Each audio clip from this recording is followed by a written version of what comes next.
Imagine you could rewind time. Not just a few years, not even a few centuries. Go back 70,000 years. You're standing somewhere in East Africa watching a group of modern humans, our direct ancestors, preparing to leave the continent. They look like us. Same brain size, same cognitive abilities, same capacity for language and abstract thought. Now here's the experiment. You split them into groups and send them to different continents. One group stays in Africa, another heads to Europe, a third goes to Asia. Others eventually make it to the Americas and Australia. Fast forward to the year 1500 AD. These groups, all starting from the same place with the same biological potential, have developed radically different societies. Europeans have steel swords, ocean-going ships, and written language. They're about to build globe-spanning empires. Meanwhile, many societies in sub-Saharan Africa, the Americas and Australia, are still using stone tools. Some have never developed writing. Others haven't domesticated large animals or built sprawling cities. The question that haunts historians, anthropologists, and anyone who really thinks about it is simple but earth-shattering. Why? Why did human populations, all equally intelligent, all equally capable, end up on such dramatically different trajectories? Why did gunpowder originate in China? Why did the scientific revolution happen in Europe? Why were Native Americans vulnerable to European diseases but not the other way around? And perhaps most uncomfortably, why do people from different continents even look physically different? Now, before we go any further, let's address the elephant in the room. This topic makes people nervous, and for good reason. For centuries, these differences were used to justify horrific things. Slavery, colonialism, genocide. People invented racist pseudoscience claiming some groups were simply superior to others, that Europeans were more intelligent, more industrious, more destined to rule. It was all lies, comfortable lies that powerful people told to justify the unjustifiable. But here's the thing, refusing to ask the question doesn't make it go away. The differences existed. They were real. A Spanish conquistador with a steel sword and smallpox really did have enormous advantages over an Incan warrior, no matter how brave or intelligent that warrior was. The question isn't whether these differences existed, it's why they existed. And the answer, the real answer, has nothing to do with the people themselves. It has everything to do with the land beneath their feet. See, what scientists have discovered over the past few decades is that geography is destiny, not genes, not culture, not some vague notion of civilizational superiority. Geography, the shape of continents, the animals that happen to live there, the plants that happen to grow there, the diseases that happen to evolve there. Pure accident, pure luck, or in many cases, pure bad luck. If you're using this video to fall asleep, perfect. That's exactly why I make these. So maybe subscribe and drop a comment telling me where you are and what time it is. I love seeing Berlin at breakfast, Tokyo at midnight, Chicago at bedtime, all watching the same story unfold. The story we're about to explore is one of the most important in human history. It explains why Europe colonized Africa and not the other way around, why Eurasian diseases devastated Native Americans, why certain physical traits evolved in certain places. And it does all of this without resorting to racist nonsense about inherent superiority. The real story is somehow more fascinating than the myths. It involves continental axes, zebras that refuse to be tamed, the accident of wheat versus yams, and climate zones that shaped everything from immune systems to skin color. It's a story where tiny geographic details cascade into massive historical consequences, where the orientation of a continent determines where the writing develops, where the presence or absence of a domesticatable animal changes the entire trajectory of civilization. And here's what makes this story so powerful.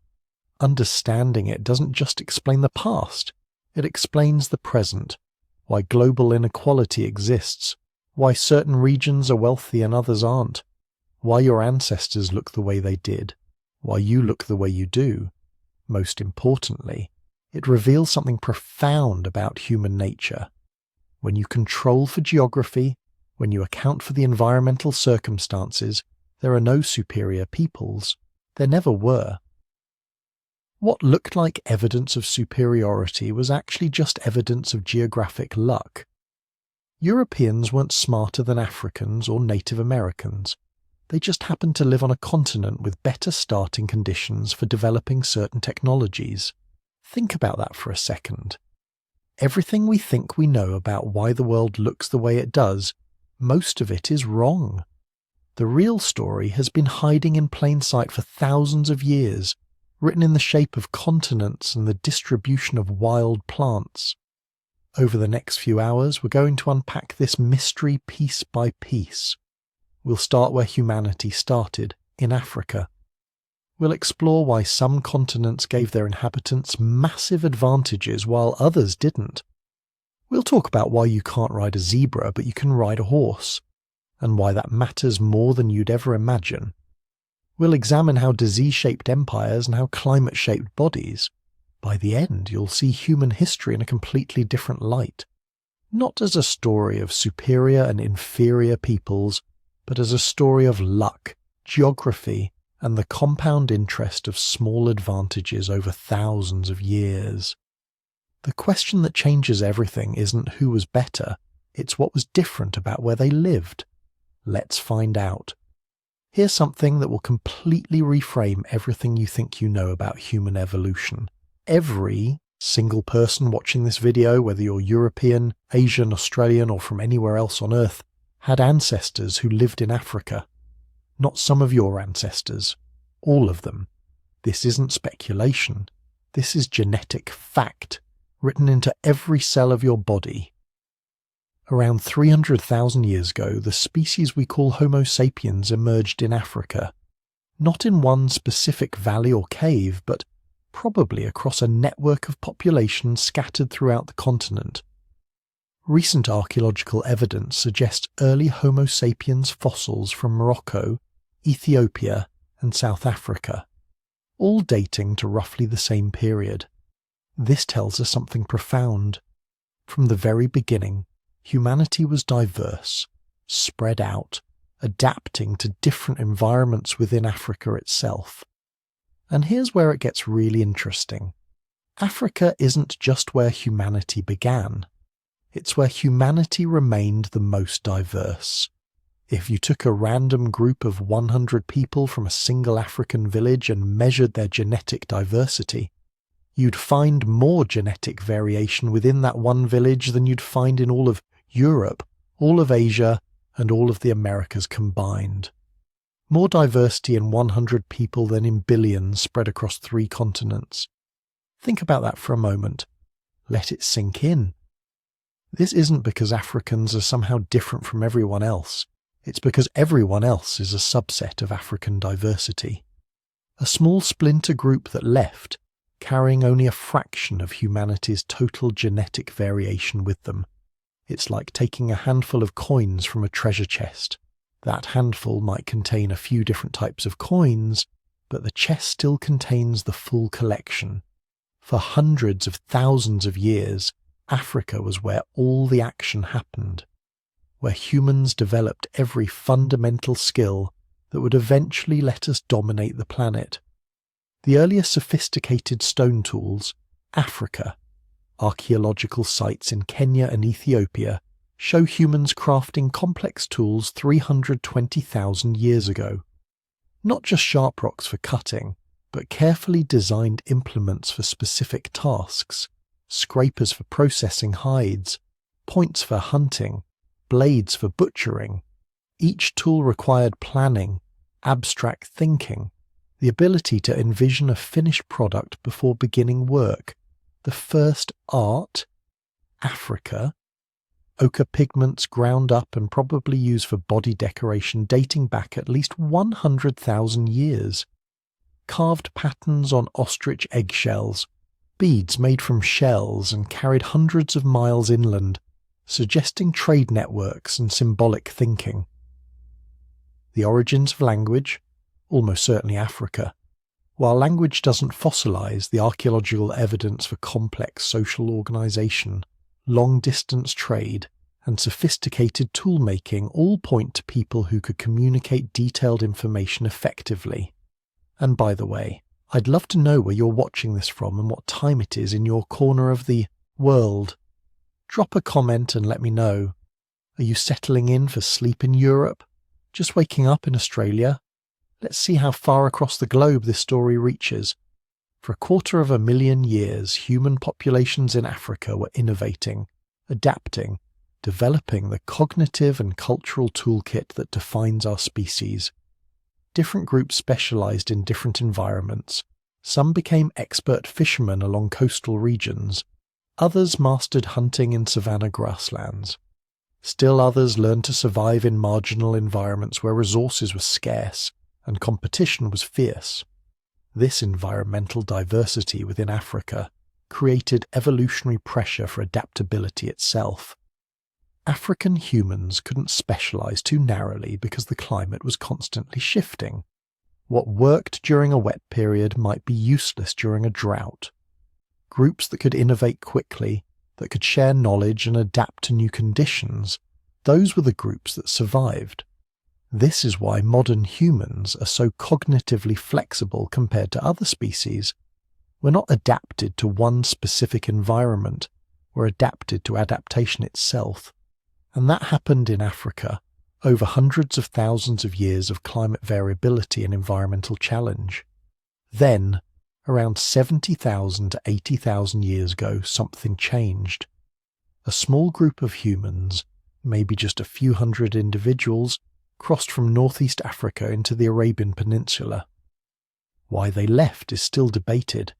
Maybe population pressure, maybe climate shifts that made the crossing easier, maybe just curiosity about what lay beyond the horizon. But they went, and they kept going. Within a few thousand years, their descendants had spread along the coastlines of Asia. Within 10,000 years, they'd reached Australia. By 45,000 years ago, they were moving into Europe. By 15,000 years ago, they'd crossed into the Americas. But here's the crucial part. Most humans didn't leave Africa. The out-of-Africa migration wasn't a mass exodus. It wasn't everyone packing up and abandoning the continent. It was a tiny splinter group, a few hundred people out of a total African population that probably numbered in the hundreds of thousands, maybe millions. Think of it like a few families leaving a large city. The city continues on, diverse and complex and full of different cultures and innovations. Meanwhile, the families who left start a new settlement somewhere else. That new settlement will only contain the genetic and cultural variation carried by those specific families. Everything else, all the diversity that existed in the original city, stays behind. This is why genetic diversity is so much lower outside Africa. The founding population that left was small and carried only a subset of African genetic variation. As they spread across the world, that limited variation got spread even thinner through what geneticists call serial founder effects. Each new region was colonized by a small group from the previous region, further reducing diversity with each expansion. Meanwhile, back in Africa, human populations continued evolving along multiple paths. Different groups adapted to different environments. They developed different technologies, different social systems, different cultural innovations. The San people of southern Africa developed clicking languages and became master trackers in desert environments. The Nile Valley civilizations learned to harness flood agriculture and build complex states. West African populations domesticated crops and developed ironworking technologies. Africa wasn't static after the out-of-Africa migration. It was a cauldron of innovation, containing more human diversity, more cultural variation, more evolutionary experimentation than anywhere else on Earth. But the people who left carried something important with them. They carried the same fundamental human capacities that had evolved in Africa, the same cognitive flexibility, the same capacity for language and symbolic thinking, the same ability to innovate and adapt. Those migrants weren't somehow superior to the populations that stayed. They weren't more advanced or more intelligent. They were just humans carrying human abilities into new environments. And those new environments would shape their descendants in unexpected ways. Because here's the thing about evolution. It never stops. Those small populations that left Africa encountered environments radically different from anything their ancestors had experienced. Frozen tundras, dense forests, high-altitude plateaus, island ecosystems. Each environment created new selection pressures, new challenges that required new solutions. Over thousands of generations, small physical differences accumulated. Skin pigmentation adapted to different levels of UV radiation. Body proportions shifted to match different temperature regimes. Immune systems adjusted to local diseases. Digestive systems adapted to local diets.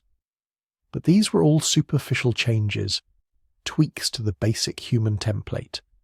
Underneath, we all remained fundamentally the same species, still carrying the marks of our African origin, still sharing the vast majority of our DNA with every other human population. We're all cousins, all descended from those African populations that existed 70,000 years ago. Some of our ancestors left and encountered new environments. Most stayed and continued the human story in the place where it began. The question isn't why Africans and Europeans are different.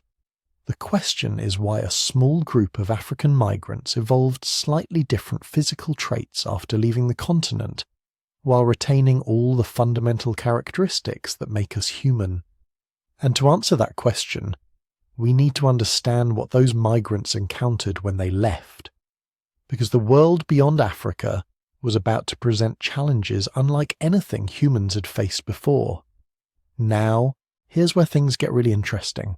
Because after that bottleneck, after the three-way split that created modern humans, Neanderthals and Denisovans, after all that evolutionary pressure and adaptation, you'd think every human population would have roughly equal chances at development, right?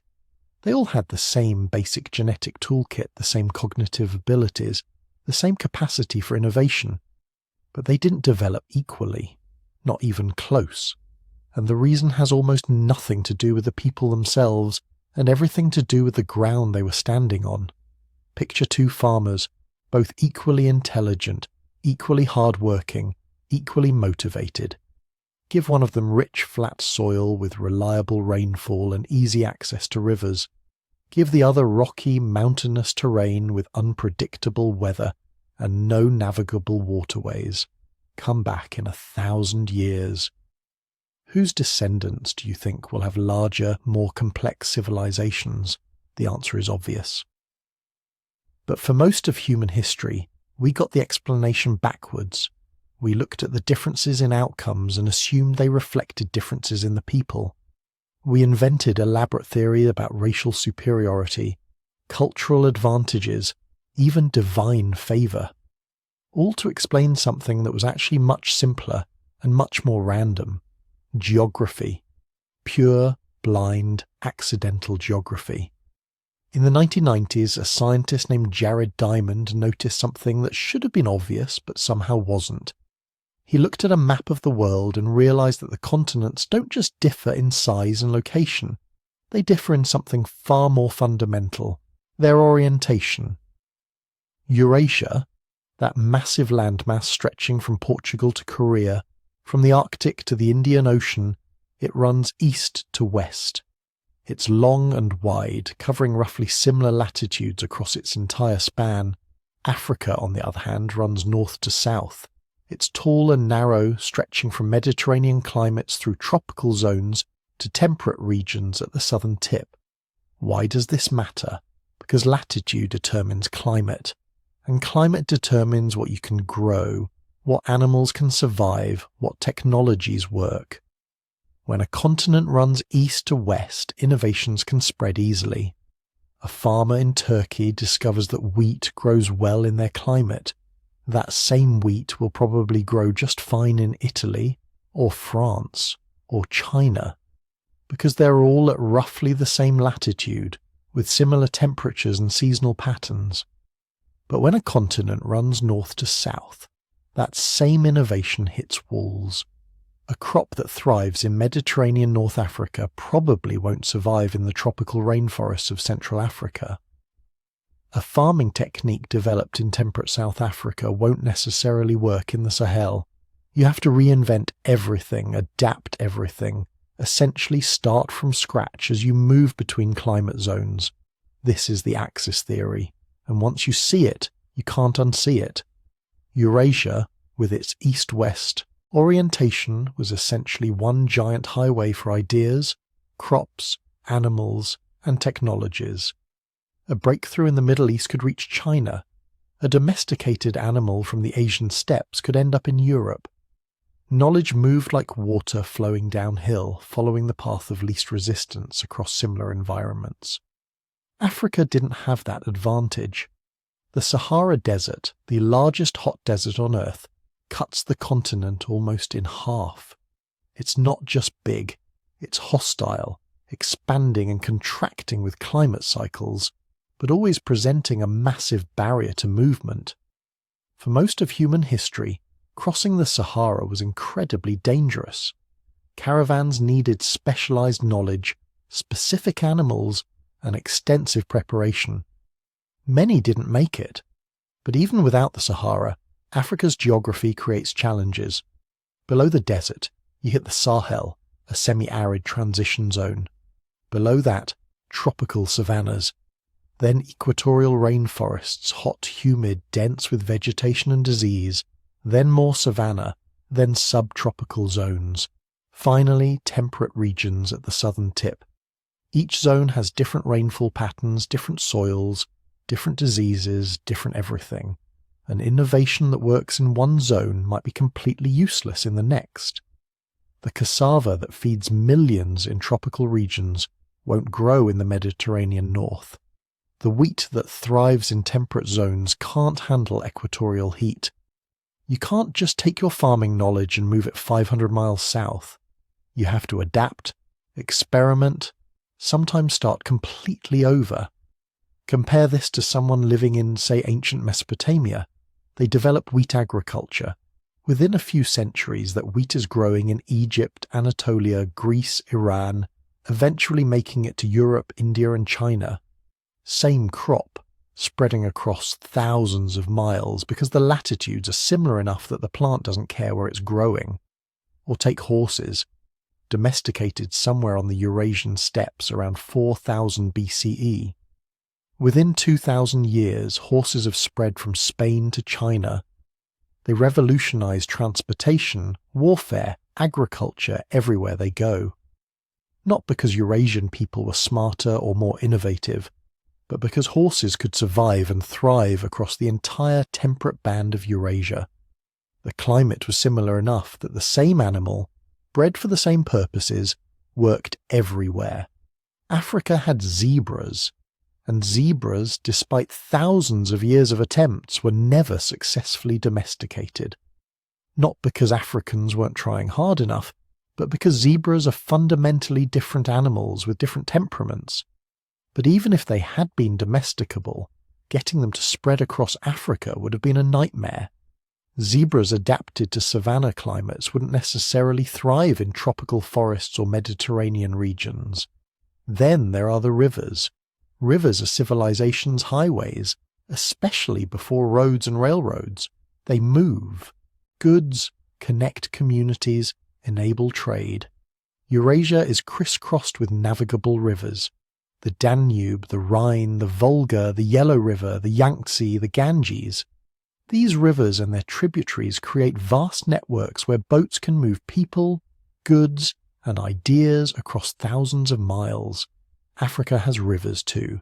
The Nile, the longest in the world, the Congo, second largest by volume globally, the Niger, the Zambezi. But here's the problem. They're not easily navigable for long distances. Waterfalls, rapids, seasonal variations in water level. The Congo has rapids that make much of it impassable.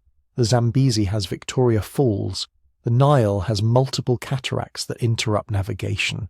Even the Niger makes a strange bend that confused European explorers for centuries. These geographic barriers didn't make development impossible. Africa developed remarkable civilizations, sophisticated agricultural systems, complex trade networks. The Kingdom of Kush, the Mali Empire, Great Zimbabwe, the Swahili city-states. But each had to solve problems locally, often independently. Knowledge moved slower. Technologies couldn't spread as freely. And here's what makes this even more significant.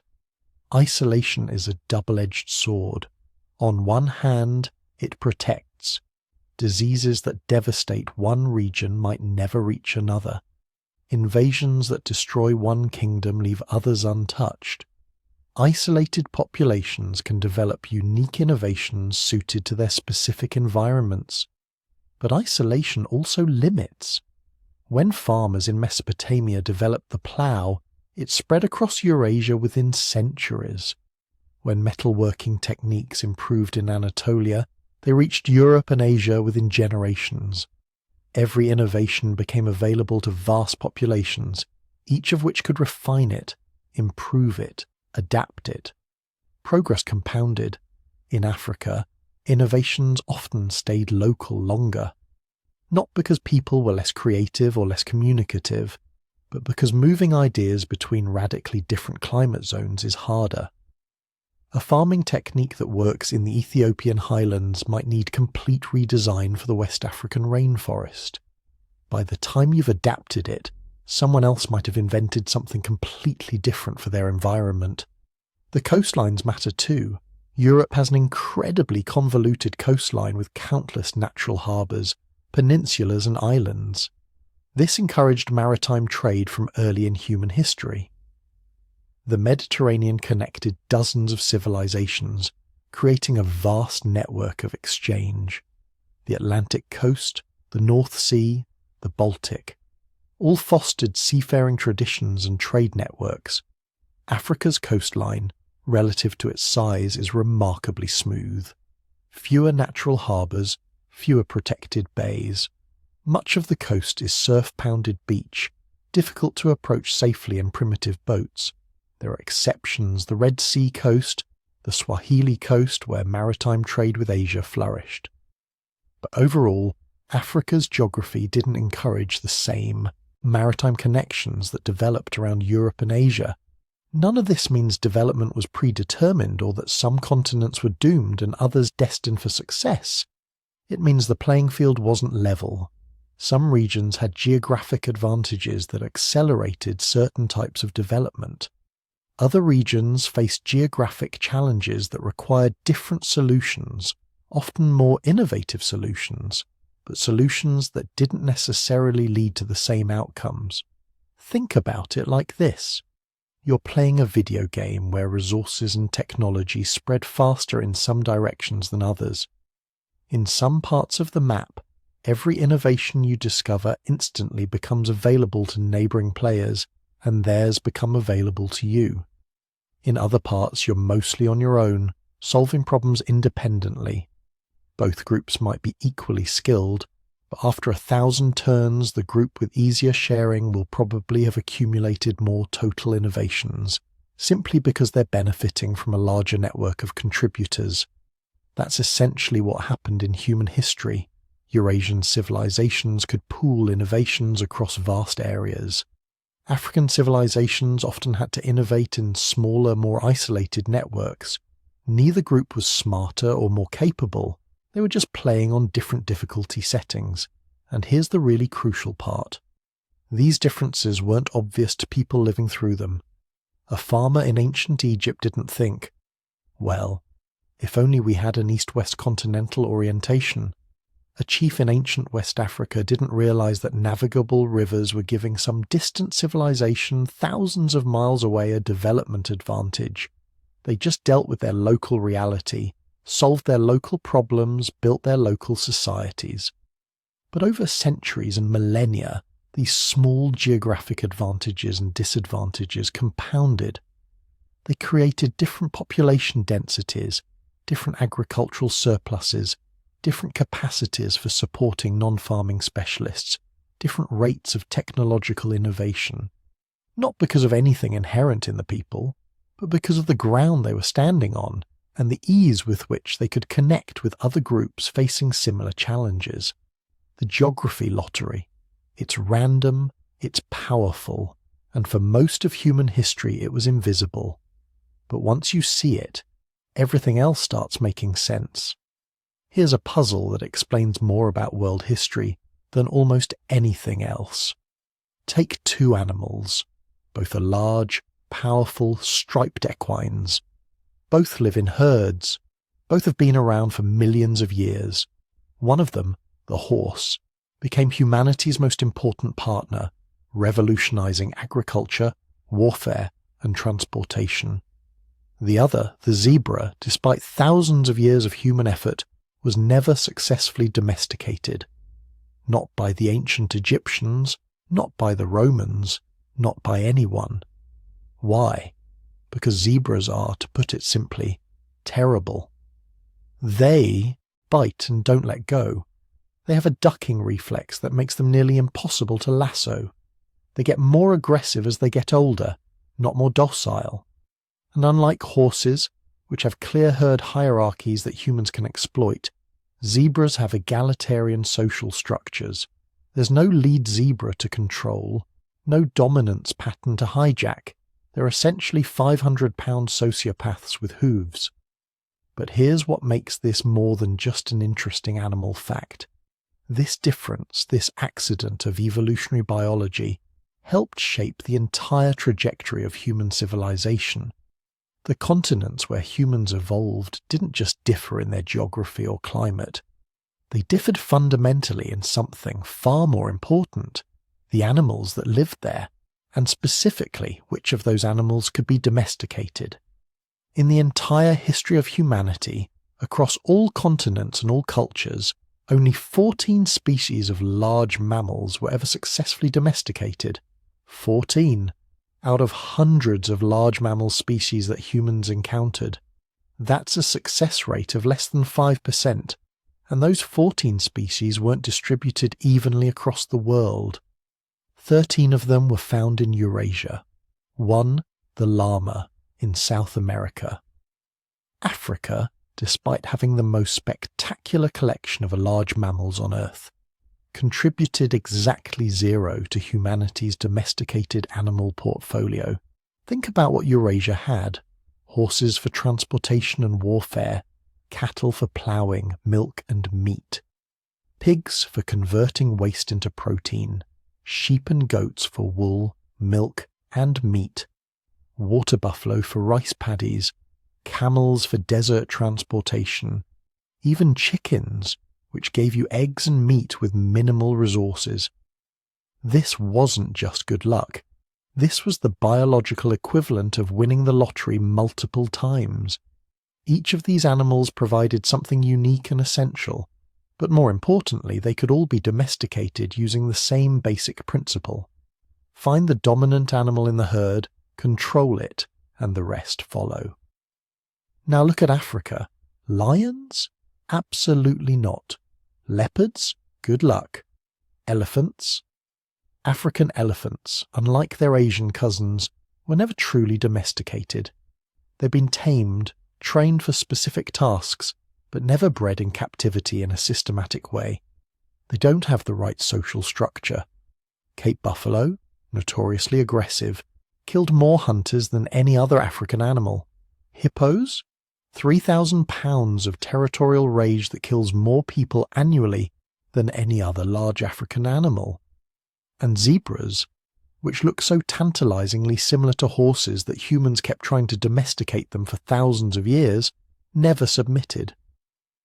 This wasn't because Africans were less innovative or less desperate for domesticated animals. It was because the animals themselves were fundamentally different. African megafauna had evolved alongside humans for millions of years. They knew us. They'd learned through evolutionary time that humans were dangerous. When your ancestors spent 2 million years hunting these animals with increasingly sophisticated weapons, the animals that survived were the ones that ran from humans or fought back viciously. Natural selection created an entire continent of large mammals that wanted nothing to do with us. Eurasian animals didn't have that advantage. Humans arrived in Europe and Asia much later, after leaving Africa. These animals hadn't evolved with humans. They didn't have the genetic memory of being hunted by increasingly clever bipedal predators. They were naive, and that naivety made them domesticable. But domestication required more than just naive animals. It required specific traits. An animal suitable for domestication needed a flexible diet, so it wouldn't compete with humans for food. It needed to breed in captivity. It needed relatively fast growth rates, so you didn't have to wait 15 years for your investment to pay off. It needed a calm disposition, or at least one that could be bred toward calmness over generations. And crucially, it needed a social structure with clear dominance hierarchies. Horses had all of this. A lead mare and a dominant stallion controlled the herd. Control them, and you controlled the entire group. The same was true for cattle, sheep, goats, pigs. Even chickens had pecking orders that humans could exploit. But zebras, despite looking almost identical to horses, had none of it. Their social structure was loose and egalitarian.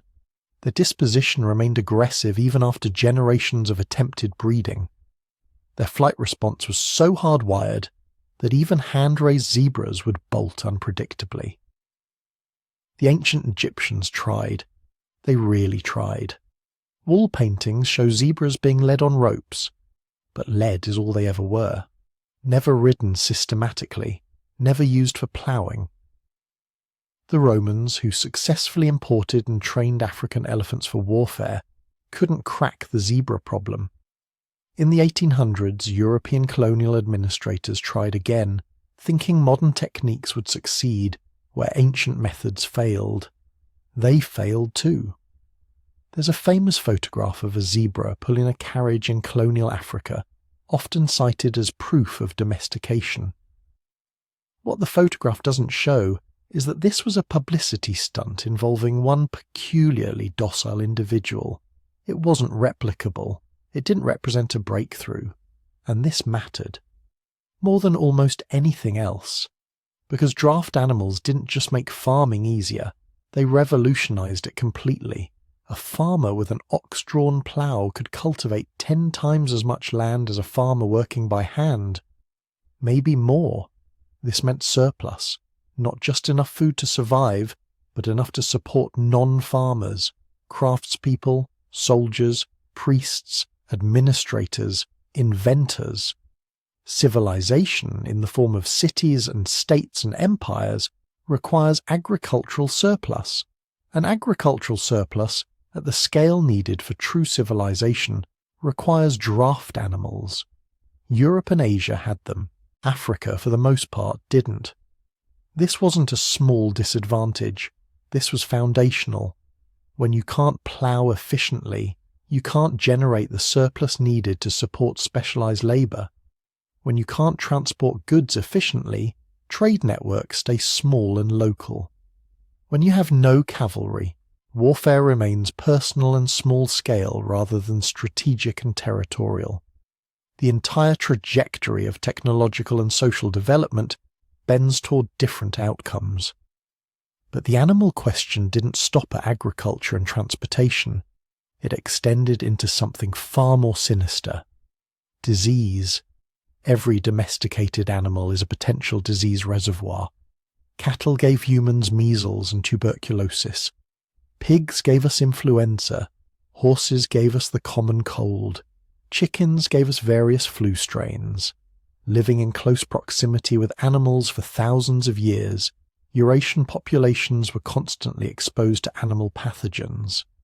Most people died, but some survived, and those survivors passed on genetic resistance to their children. Over dozens of generations, Eurasian populations developed immunity to a whole suite of diseases that originated in their domesticated animals. They paid for this immunity with millions of deaths over thousands of years. Children dying of smallpox and measles generation after generation, until finally the population as a whole carried enough genetic resistance that these diseases became survivable childhood illnesses rather than population-destroying plagues. This was a terrible price to pay, but it was paid gradually over millennia, allowing populations to recover between outbreaks. Africa, with far fewer domesticated animals, never developed this immunity. Neither did the Americas, which had only llamas and alpacas. Neither did Australia, which had no domesticated animals at all. When Eurasians finally made contact with these populations, they brought with them not just superior military technology made possible by horses and metal weapons, but an invisible arsenal of pathogens. Diseases that were merely unpleasant for Europeans, smallpox that you got as a child and recovered from, were absolutely devastating to populations that had never encountered them before. This is why, when Europeans arrived in the Americas, diseases killed 90% or more of the indigenous population before warfare even began. This is why African populations, despite having some resistance to tropical diseases that devastated Europeans, still suffered massive mortality when exposed to Eurasian disease packages. The animal question wasn't just about who had better farming. It was about who had survived enough animal diseases to become walking biological weapons. Now, you might be thinking, surely humans could have just moved animals around? Why didn't Africans import horses? Some did. Horses reached North Africa early and thrived in some regions, but they couldn't survive everywhere. Tsetse flies, which carry trypanosomiasis, sleeping sickness, made large parts of sub-Saharan Africa deadly for horses and cattle. The fly didn't bother zebras or buffalo, which had evolved alongside it, but imported Eurasian animals died quickly. Even when horses could survive, they required infrastructure. Fodder, breeding programs, specialist knowledge, all of which required the agricultural surplus that you needed horses to create in the first place. A circular problem with no easy solution. The same was true in reverse. Europeans couldn't effectively use African animals even when they tried. Zebras remained uncooperative. African buffalo were too dangerous. The animals and the civilizations had co-evolved. You couldn't just swap them around and expect the same results. So here's what the animal question created. Two parallel human stories developing on different continents with fundamentally different resource bases. In Eurasia, humans harnessed animal power for agriculture, transportation, and warfare. This generated surplus, which supported cities, which enabled specialization, which accelerated technological innovation.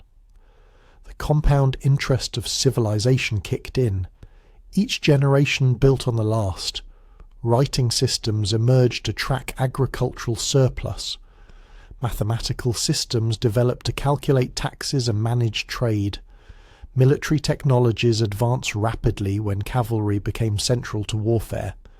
Metallurgy progressed when you had the agricultural surplus to support full-time blacksmiths. In Africa, humans adapted brilliantly to what they had. They developed sophisticated systems of agriculture without draft animals. They created extensive trade networks on foot and by boat.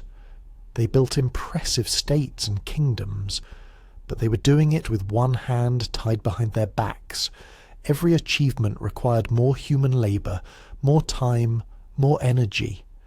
The compound interest of civilization accumulated more slowly. And then, when these two worlds finally collided in the age of exploration, the gap had become enormous. Not because of any inherent difference in human capability, but because 10,000 years of history had played out with different animal partners. The Eurasian advantage in domesticated animals had cascaded through every aspect of civilization: agriculture, transportation, warfare, disease resistance, even political organization. All of it traced back, at least partially, to those 14 domesticated species, 13 of which happen to live in Eurasia. It's almost embarrassing how much of human history comes down to this. Not great leaders or brilliant innovations or cultural superiority, but which continent happened to have animals with the right temperament and social structure to be domesticated? Africa had magnificent wildlife, the most spectacular collection of large mammals on Earth. But they were the wrong magnificent wildlife, and that made all the difference. Now let's talk about something that shaped human history more than any war, any king, any empire. Something invisible.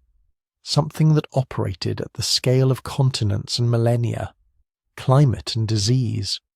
The twin forces that decided which human populations could grow large and which would stay small. Which societies could build cities and which remained mobile. Which civilizations would dominate and which would struggle. And here's the thing nobody wants to say out loud. Africa got the worst deal imaginable, not because of anything Africans did or didn't do, but because of geography, biology, and sheer terrible luck. Start with the climate.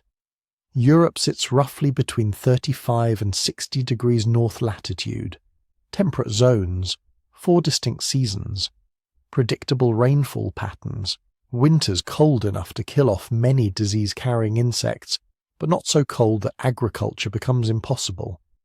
Summers warm enough to grow crops reliably, but not so hot that outdoor work becomes dangerous. Africa straddles the equator. The tropical and subtropical regions where most Africans lived were something else entirely.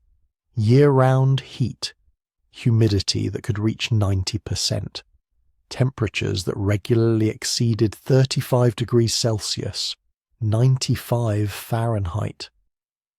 This isn't just uncomfortable.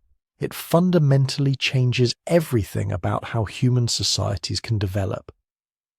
Let's start with agriculture. Growing food in tropical Africa was harder than almost anywhere else on Earth. Not impossible, obviously people managed it, but drastically more difficult than in temperate zones. The problem starts with the soil. Counterintuitively, tropical soils are often terrible for agriculture. All that rain and heat, it leaches nutrients out of the soil faster than they can accumulate. In temperate Europe, winter freezes slow down decomposition. Organic matter builds up in the soil, creating deep, rich, nutrient-dense topsoil. That's why European and North American farmland is so incredibly productive. Centuries of leaf fall and plant decay creating layers of fertility. In tropical Africa, decomposition happens so fast that nutrients barely have time to accumulate before they're washed away or broken down. You get thin topsoil over hard clay or laterite. Plant something, and you might get a good harvest the first year, maybe the second. By the third year, the soil is exhausted. You have to move to new land, let the old plots regenerate for a decade or more. This created a fundamental constraint on population density. In Europe, you could farm the same fields for generations, even centuries, if you managed them properly. Population could concentrate in villages and towns. Specialization could develop. In much of tropical Africa, you needed vast territories per person because agriculture had to be shifting and extensive rather than intensive. But it gets worse. Food storage. In temperate climates, you harvest in summer and fall, then store food through the winter. Cool, dry conditions, perfect for preservation. Grain could be stored for years in a well-built granary. This meant you could accumulate surpluses, feed specialists who didn't farm, support armies, priests, administrators, craftspeople. In tropical climates there is no winter. Heat and humidity year-round create perfect conditions for spoilage. Grain stores rot within months. Insects infest everything. Mold grows on food stocks with terrifying speed. Some African societies developed clever preservation techniques, drying, smoking, fermentation, but nothing could match the storage capabilities of temperate civilizations. This meant African societies had a much harder time supporting large urban populations or maintaining standing armies for extended periods. You couldn't stockpile food for lean years. You couldn't feed large numbers of non-farming specialists. Every harvest had to be consumed relatively quickly, leaving little room for the kind of surplus accumulation that funded civilization building elsewhere. Then there's the sheer metabolic cost of living in tropical heat. Your body has to work constantly to cool itself. Sweating burns calories, increased heart rate and blood flow to the skin burn calories. Just existing in temperatures above 30 degrees Celsius requires significantly more energy than living in temperate zones. This might not sound like much, but multiply it across a whole population over generations. People in tropical climates need more food just to maintain basic function. They have less energy left over for intensive physical labour. They're more vulnerable to food shortages because they have smaller margins between adequate nutrition and starvation. European colonists noticed this and completely misinterpreted it. They saw Africans working less intensively than Europeans and concluded they were lazy. They didn't understand they were watching metabolic adaptation to heat. Work too hard in tropical heat without adequate hydration and cooling, and you die. European work patterns designed for temperate climates were literally unsuited to tropical conditions. But the climate challenges were nothing compared to the disease burden, and this is where Africa's evolutionary success became its developmental curse. Remember, humans evolved in Africa. We lived there longer than anywhere else, and so did our diseases. Malaria, sleeping sickness, yellow fever, river blindness, schistosomiasis, dozens of parasitic worms, bacterial infections that barely existed elsewhere. Africa had them all, and they had been evolving alongside humans for hundreds of thousands of years. Malaria alone was probably the single biggest check on African population growth in history. Caused by Plasmodium parasites transmitted by Anopheles mosquitoes, malaria creates cycles of fever, anemia, and organ damage. It kills children in enormous numbers. Even survivors often suffer cognitive impairment and developmental delays from repeated infections. The evolutionary response was remarkable. Sickle cell trait, where you carry one copy of the sickle cell gene but not two, provides significant protection against malaria. If you have one sickle cell gene, your red blood cells are hostile environments for malaria parasites. Natural selection favoured this trait so strongly that despite its costs, carrying two copies causes sickle cell disease. It spread throughout malarial regions of Africa. This is evolution in action. Populations adapting to a disease environment so lethal that even a mutation with serious downsides becomes advantageous. But here's the cost. Sickle cell trait provides protection, but not immunity. People still got malaria, still died from it, still suffered its debilitating effects. And the sickle cell disease that affected those who inherited two copies, brutal, painful, often fatal before adulthood. Similar adaptations occurred with other diseases. Duffy negativity, a blood group variant that provides protection against Vivax malaria, became nearly universal in West Africa. G6PD deficiency, despite causing problems of its own, spread because it offered some malaria protection. African populations were locked in an evolutionary arms race with their diseases, adaptations piling on adaptations, each with its own trade-offs and costs. Compare this to Europe. Europeans faced diseases too, obviously. Plague, smallpox, typhus, cholera. But with crucial differences. Most European diseases were acute rather than chronic. They killed you, or you recovered and gained immunity. Over centuries, European populations developed resistance through the survivors having children. Each epidemic left behind a population slightly more resistant than before. African tropical diseases didn't work that way. Malaria doesn't give you immunity. You can get reinfected hundreds of times. Sleeping sickness doesn't become less lethal with exposure. These diseases created a constant grinding attrition that never relented, never allowed populations to develop full immunity, never became less dangerous over time. Then there was the tsetse fly. This insect, barely the size of a housefly, created a barrier to development across huge swathes of Africa, more effective than any mountain range or desert. Tsetse flies carry trypanosomes, parasites that cause sleeping sickness in humans and nagana in livestock.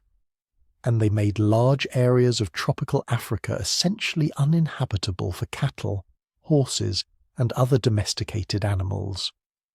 The tsetse belt covered millions of square kilometres of Central and West Africa.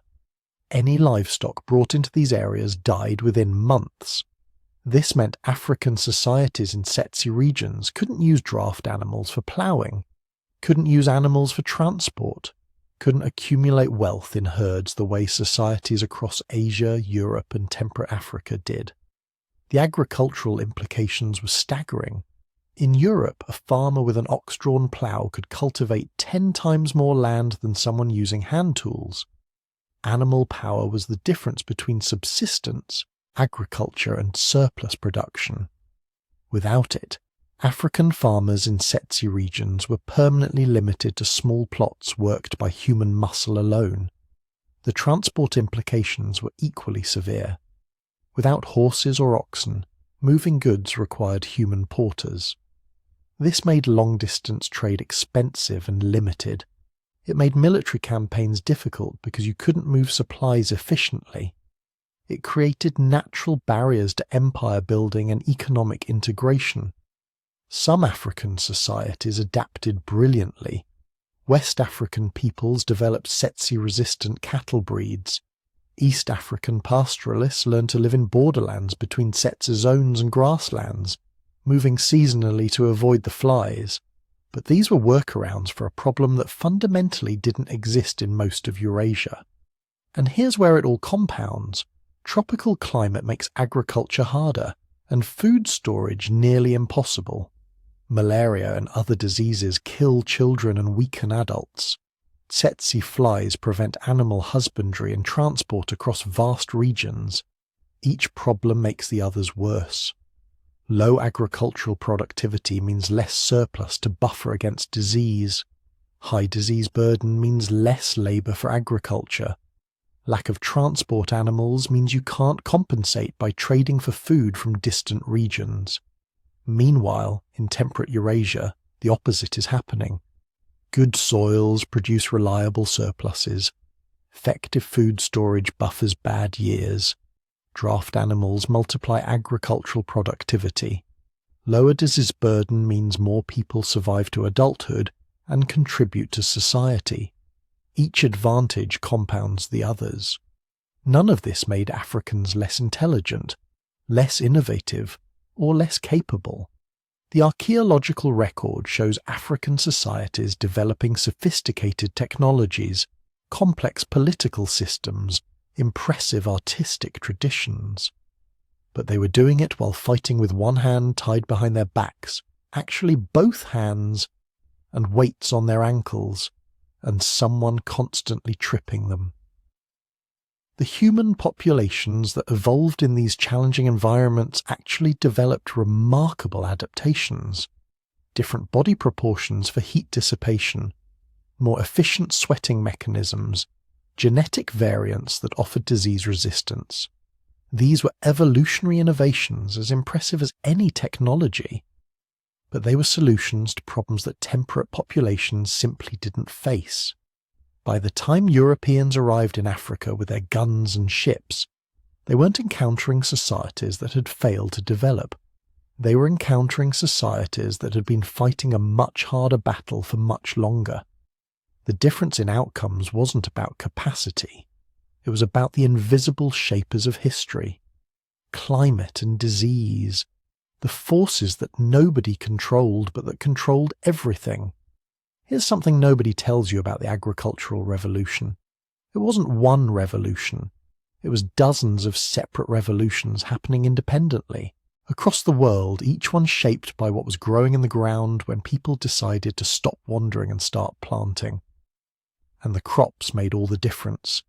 Picture yourself 10,000 years ago in the Fertile Crescent, that arc of land stretching from the Persian Gulf through modern Iraq and Syria to the Mediterranean coast.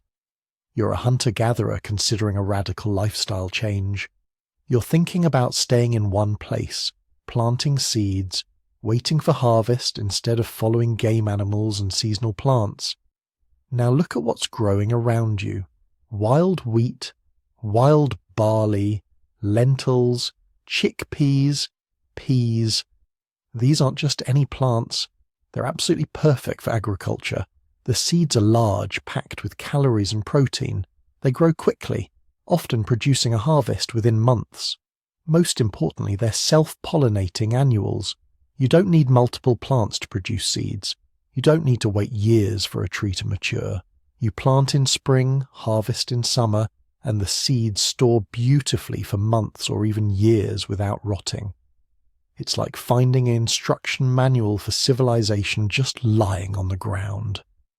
These founder crops, as agricultural historians call them, had another crucial advantage. They were already halfway domesticated before humans even started trying. Wild wheat and barley had large seeds compared to most wild grasses. They grew in dense stands that were easy to harvest in bulk. Their genetic makeup meant that mutations for easier harvesting, larger seeds, and better taste appeared frequently and could be selected for quickly. Within just a few thousand years, Fertile Crescent farmers had transformed these wild plants into the domesticated varieties that would feed empires. Wheat that held onto its seeds instead of scattering them in the wind, barley that germinated predictably and grew in neat rows, lentils that produced massive protein-rich harvests with minimal effort.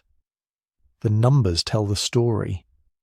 1 acre of wheat could produce enough calories to feed a family for a year, with surplus left over. That surplus changed everything. Now travel south to sub-Saharan Africa around the same period. Your ancestors are also transitioning from hunting and gathering to agriculture, but look at what they're working with. The crops are completely different.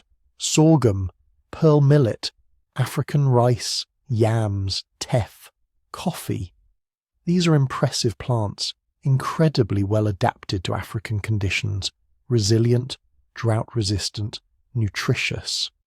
But they're also harder to domesticate and harder to store. Take sorghum.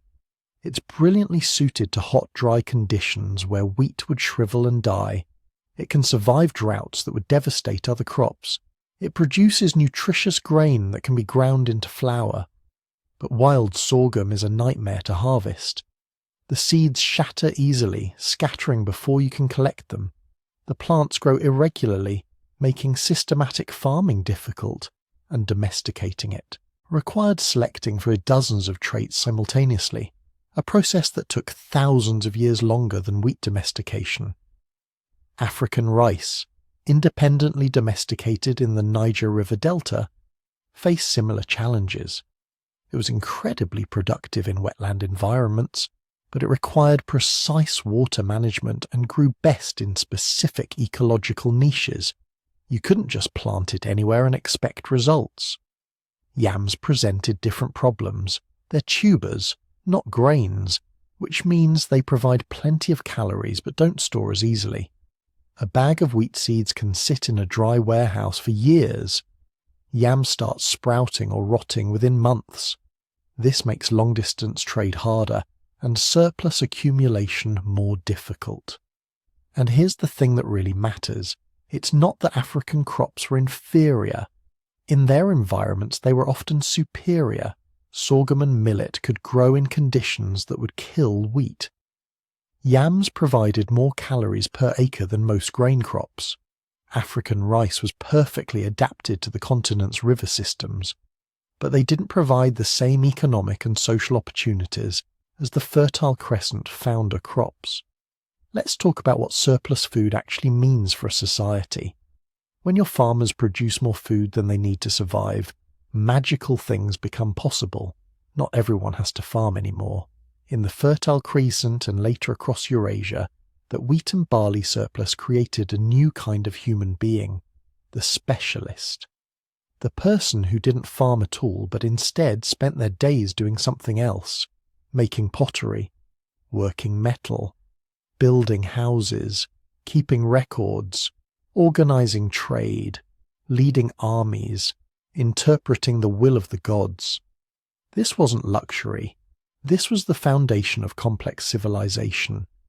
You can't have professional soldiers if those soldiers need to spend half their time farming to eat. You can't have scribes developing writing systems if they're harvesting wheat 8 months a year. You can't have architects designing irrigation systems if they're tending their own fields. The storable grain surplus made specialization possible, and specialization made everything else possible. Within a few thousand years of agriculture beginning in the Fertile Crescent, you had cities, real cities with thousands of inhabitants, most of whom never planted a single seed. They were fed by farmers who produced massive surpluses, stored in granaries, distributed by an increasingly complex bureaucracy. Those cities became centres of innovation. When you put thousands of specialists in close proximity, ideas collide. The potter learns something from the metal worker. The architect applies principles from the irrigation engineer. The priest astronomer tracking the seasons for religious purposes accidentally develops mathematics. Technology compounds. Each innovation builds on the previous one, and the speed of innovation is directly proportional to how many specialists you can support, which is directly proportional to how much surplus food your agricultural system produces. Now look at what happened in Africa. Agriculture developed independently in multiple regions. The Sahel region domesticated sorghum and pearl millet. West Africa domesticated yams and African rice. Ethiopia domesticated teff and coffee. These were genuine agricultural revolutions, human societies fundamentally transforming their relationship with food production. But the surplus was smaller. Those tuber crops didn't store as easily, limiting how much could be accumulated. The grain crops required more labour and produced less predictable yields. The specialists emerged more slowly. Cities developed, certainly, but they appeared thousands of years later than in the Fertile Crescent and generally remained smaller. This wasn't about intelligence or capability. African farmers were brilliant. The agricultural techniques developed for sorghum cultivation in unpredictable rainfall conditions were incredibly sophisticated. The irrigation systems built for African rice in the Niger Delta were engineering marvels. The soil management practices developed for yam cultivation showed deep understanding of ecology, but they were working with a different agricultural base, and that base imposed different constraints. Then there's the geography problem. Agriculture spreads fastest along lines of latitude, across regions with similar climates and growing conditions. Wheat domesticated in the Fertile Crescent could be grown with minimal adaptation across the entire Mediterranean, through Central Asia, into Northern Europe. It's all roughly the same latitude, with similar seasonal patterns and temperature ranges. The agricultural package, wheat, barley, lentils, plus domesticated sheep, goats, cattle, and pigs, spread across Eurasia like wildfire. Within a few thousand years, farmers in Spain and farmers in Western China were growing essentially the same crops and raising the same animals. Africa runs north to south. Different latitudes mean different climates, different growing seasons, different pests and diseases. Crops domesticated in the Sahel couldn't just spread south into the rainforest belt. Completely different conditions required completely different agricultural systems. Yams from West Africa wouldn't grow in the dry Sahel. Teff from the Ethiopian highlands needed specific altitude and temperature ranges. So African agriculture developed as a patchwork of regional systems, each brilliantly adapted to local conditions but not easily transferred between regions. Knowledge and techniques spread more slowly. The compound interest effect of agricultural innovation worked at a different pace. And there's one more factor that historians are only recently beginning to fully appreciate. Africa had tsetse flies. These tiny insects carry trypanosomiasis, sleeping sickness in humans, nagana in cattle. They made vast regions of sub-Saharan Africa essentially impossible for cattle raising. No ploughing with oxen, no milk, no reliable meat source that could be herded and managed. This meant African agriculture was more labour-intensive. Without draft animals, you couldn't plough large fields efficiently. Without cattle-based fertilisation systems, soil management required different techniques. The agricultural surplus was necessarily smaller because producing it required more human labour. Compare this to Eurasia, where cattle, horses and water buffalo provided both labour and fertiliser. A farmer with a plough team could work far more land than a farmer with just a hoe. The surplus per farmer was dramatically higher, which meant more specialists could be supported per unit of agricultural population. By 2,000 years ago, the consequences were visible across both continents. Eurasia had developed interconnected agricultural civilizations stretching from the Atlantic to the Pacific. Massive empires supported by wheat and rice surpluses, professional armies, bureaucracies, artisan classes, merchant networks, writing systems, mathematical traditions, architectural innovations, all built on the foundation of storable grain surpluses. Africa had developed its own complex societies, certainly. Great Zimbabwe, the kingdoms of the Sahel, the Aksumite Empire. But they were working with different agricultural foundations, facing different geographical barriers, and accumulating technological innovations at a different pace. None of this was predetermined by biology or intelligence. It was crops. It was geography. It was the accident of which plants happened to be growing where when humans decided to start farming. Your ancestors didn't choose to domesticate wheat or sorghum based on some rational calculation of which would lead to faster civilizational development. They domesticated what was available, what grew in their environment, what their knowledge and tools could handle. But those choices, or really those accidents of geography, echoed forward through millennia. They shaped everything that came after.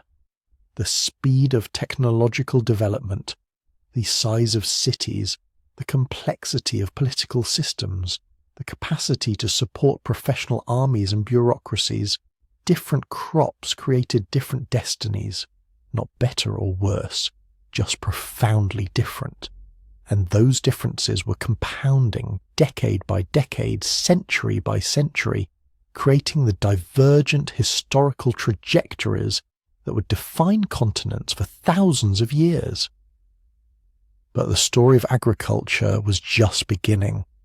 What happened next would multiply these advantages and disadvantages in ways nobody could have predicted.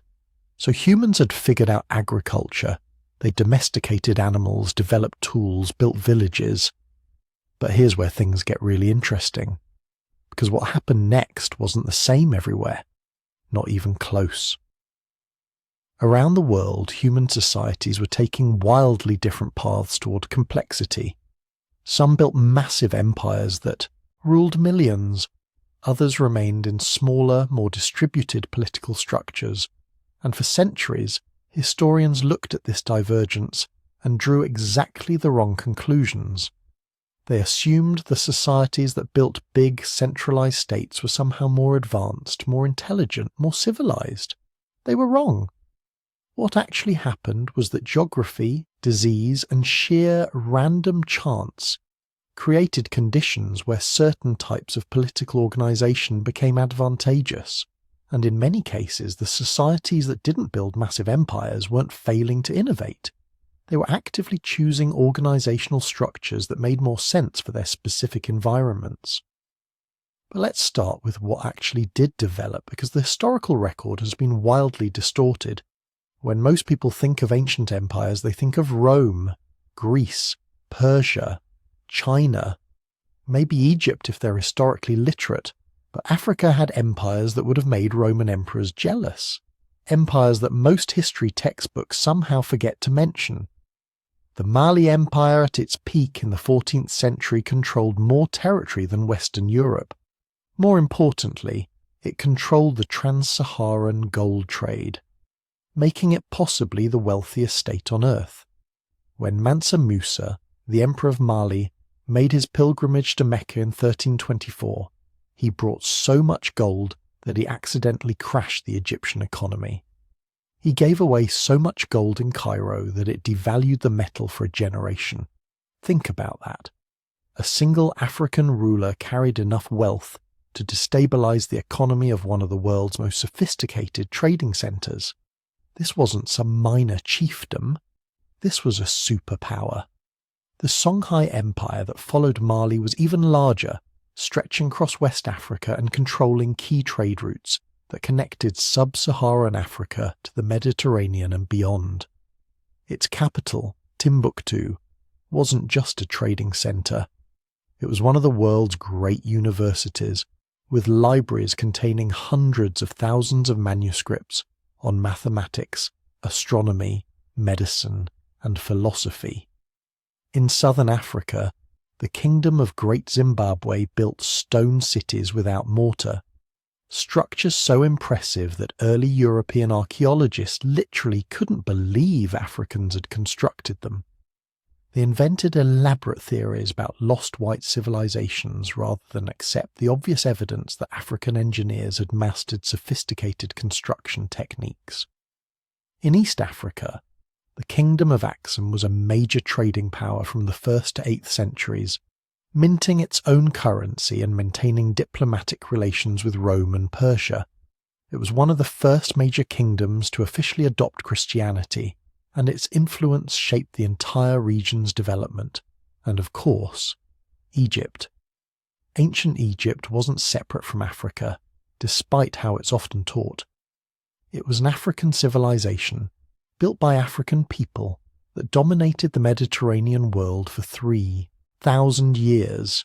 So why don't most people know about these empires? That's a story we'll get to later. But the point is, Africa absolutely developed large-scale political organization. The idea that it didn't is historical fiction, created to justify colonialism. But here's the question. If both Africa and Europe developed complex states and empires, why did they develop differently? Why did European state formation eventually lead to the specific kind of technological and military advantage that would prove so devastating in the colonial period? The answer, once again, comes down to geography. But not in the way you might think. Europe's geography created a very specific set of conditions. It's a relatively small continent, divided by mountains, rivers and seas into natural compartments. These barriers were significant enough to prevent any single empire from easily dominating the whole continent, but not so significant that trade and communication were impossible. This created what historians call a competitive multipolar system. Dozens of kingdoms, principalities, and city-states, all crammed into a relatively small area, all constantly competing for resources and territory. If you wanted to survive as a European state, you had to innovate militarily, economically, and politically, because there were always rivals right next door ready to conquer you if you fell behind. This competition was brutal. Between 1500 and 1914, major European powers were at war something like 60% of the time. War wasn't the exception. It was the default state of European politics. This constant warfare drove a particular kind of innovation. States that could tax more efficiently, organize larger armies, and develop better weapons survived. States that couldn't disappeared. Over centuries, this selection pressure created increasingly centralized, bureaucratic, militarized states. Africa's geography was different. It's massive. 3 times the size of Europe, and its interior was harder to navigate. Fewer natural harbours, rivers interrupted by waterfalls, vast deserts creating natural barriers between regions. This meant African states often controlled trade networks rather than continuous territories. The great African empires were frequently organised around controlling key routes: the gold trade, the salt trade, the trans-Saharan caravan routes, rather than holding every square mile of territory. This wasn't inferior political organisation. It was different political organisation adapted to different geographic realities. But it didn't create the same kind of intense, constant military competition that characterised Europe. There's another crucial factor: writing systems and how they were used. Now, Africa had writing, multiple writing systems in fact: ancient Egypt's hieroglyphs, Ethiopia's Ge'ez script, West Africa's various indigenous writing systems, but the spread and use of writing varied enormously based on environment and political structure. In Europe, writing became essential for state administration relatively early. The Romans built their empire on written law, written records, written communication across vast distances. When Rome fell, literacy declined dramatically, but the idea of writing as essential to governance never completely disappeared. As European states reconstructed themselves after Rome's collapse, writing became the foundation of bureaucratic administration. Tax records, legal codes, military rosters, trade agreements, everything was written down.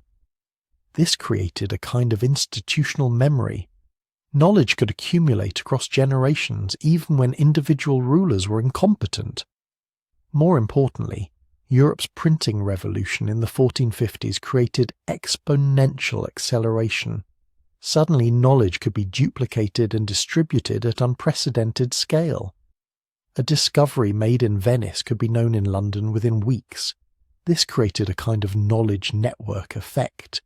Information was building on information faster than ever before in human history. In Africa, writing systems existed but served different purposes in different regions. In Islamic West Africa, Arabic literacy was high among scholarly and merchant classes. The Timbuktu libraries proved African scholars were producing sophisticated written works on every subject imaginable. But in many African societies, knowledge transmission remained primarily oral. This wasn't because people were incapable of writing. Oral traditions can preserve information with remarkable accuracy across generations. In some ways, oral traditions create more democratized knowledge because everyone can participate, not just a literate elite. But oral traditions have one critical limitation: they don't scale the same way. A written document can be copied infinitely and transported anywhere.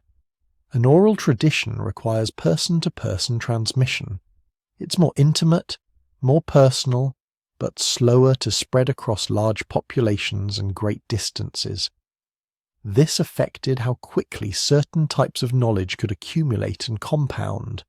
Technical innovations that might have taken generations to spread widely in societies relying primarily on oral transmission could spread in years in societies with widespread literacy and printing. There's also the question of population density and how it affected political organisation. Agricultural surplus determines how many people can live in a given area without farming. More surplus means more people can specialise in other activities, crafts, trade, administration, warfare. This allows for more complex political hierarchies.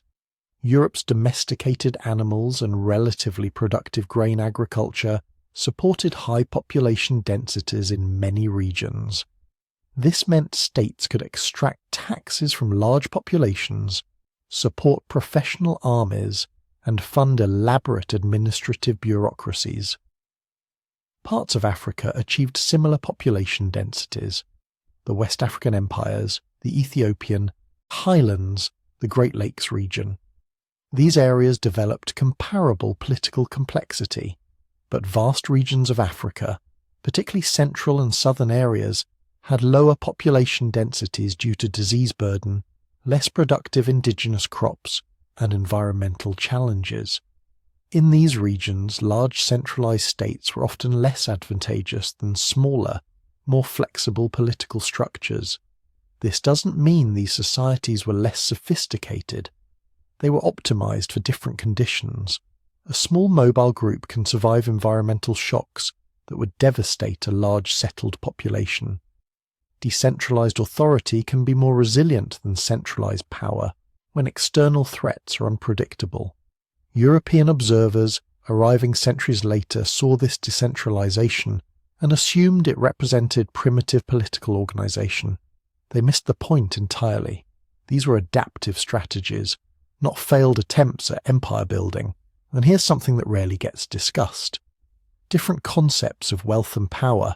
European political philosophy, particularly after the Renaissance, became obsessed with territorial control and resource extraction. Wealth meant controlling land, mines, trade routes. Power meant the ability to mobilize armies and conquer territory. Many African political systems had different value frameworks. In some societies, wealth was measured in people, in relationships, in alliances. A powerful ruler wasn't necessarily one who controlled the most territory, but one who could mobilize the most followers, who had the most extensive kinship networks, who could broker the most marriages between powerful families. This creates different kinds of political structures, less focused on rigid territorial boundaries, more focused on networks of obligation and alliance. It's not better or worse, it's different. But when these different systems eventually collided during the colonial period, one was optimized for a very specific kind of competition, industrial warfare and territorial conquest, and the other wasn't. That difference would reshape the world. But we're getting ahead of ourselves. Before that collision happened, both continents were accumulating knowledge, building on the foundations their ancestors had laid. And that process of accumulation, that compound interest of human knowledge, was about to accelerate beyond anything anyone could have imagined. Imagine you're watching a single spark fall into dry grass. On its own, it's nothing. Just a brief glow, then darkness. But if the grass is right, if the wind is right, that spark becomes a flame. The flame becomes a fire. The fire jumps from tree to tree until suddenly the whole forest is burning. Human technology works the same way. No invention appears out of nowhere. Every tool, every idea, every scientific breakthrough is a spark dropped onto a landscape of older knowledge. If the landscape is ready, the spark catches. If it's not, the spark dies and the invention disappears back into the dark. Think about the printing press. We like to imagine some lone genius in Europe suddenly deciding to make a machine that could spray words onto paper and change the world. But that simple machine was sitting on top of thousands of years of quiet innovation. To build a printing press, you need metallurgy advanced enough to cast durable, movable type. You need inks that cling to metal but release onto paper. You need paper itself, made from plants using techniques carried from China through the Islamic world into Europe. And you need something even more invisible. You need people who can read. A printing press in a world without widespread literacy is just an expensive way to stamp shapes onto kindling. Only when all those underlying systems are in place does the press become a revolution. That's what technology really is. Not individual gadgets, but layers and layers of accumulated solutions, each one resting on the ones below like stones in a pyramid. Once you see that, the story of Africa and Europe stops being about who was advanced and who was behind. It becomes a story about different pyramids, different foundations, different layers of knowledge, shaped by different environments and different needs. Take iron. For a long time, historians assumed that iron technology came from the civilized centers of the old world and slowly spread outward. But the archaeological record in Africa tells a different story. In several regions, especially around what is now Nigeria, Cameroon and Central Africa, iron smelting appears incredibly early and incredibly sophisticated, possibly developed independently. Smelting iron is not like making a stone tool. You can stumble onto a sharp rock by accident. You don't accidentally build a furnace that reaches over 1,100 degrees Celsius, arrange airflow with carefully positioned bellows, select the right ores, and then refine out usable metal. That's planned, experimental generational knowledge. African ironworkers became masters of this dark alchemy. They learned to build clay furnaces that could run for days, turning rock into metal and metal into tools, weapons, and ritual objects. Some traditions produce steel of remarkable quality, as good as or better than anything in Europe for centuries. In certain societies, blacksmiths were treated almost like magicians or priests, keepers of secret knowledge that held communities together. But technology in Africa didn't stop at the forge.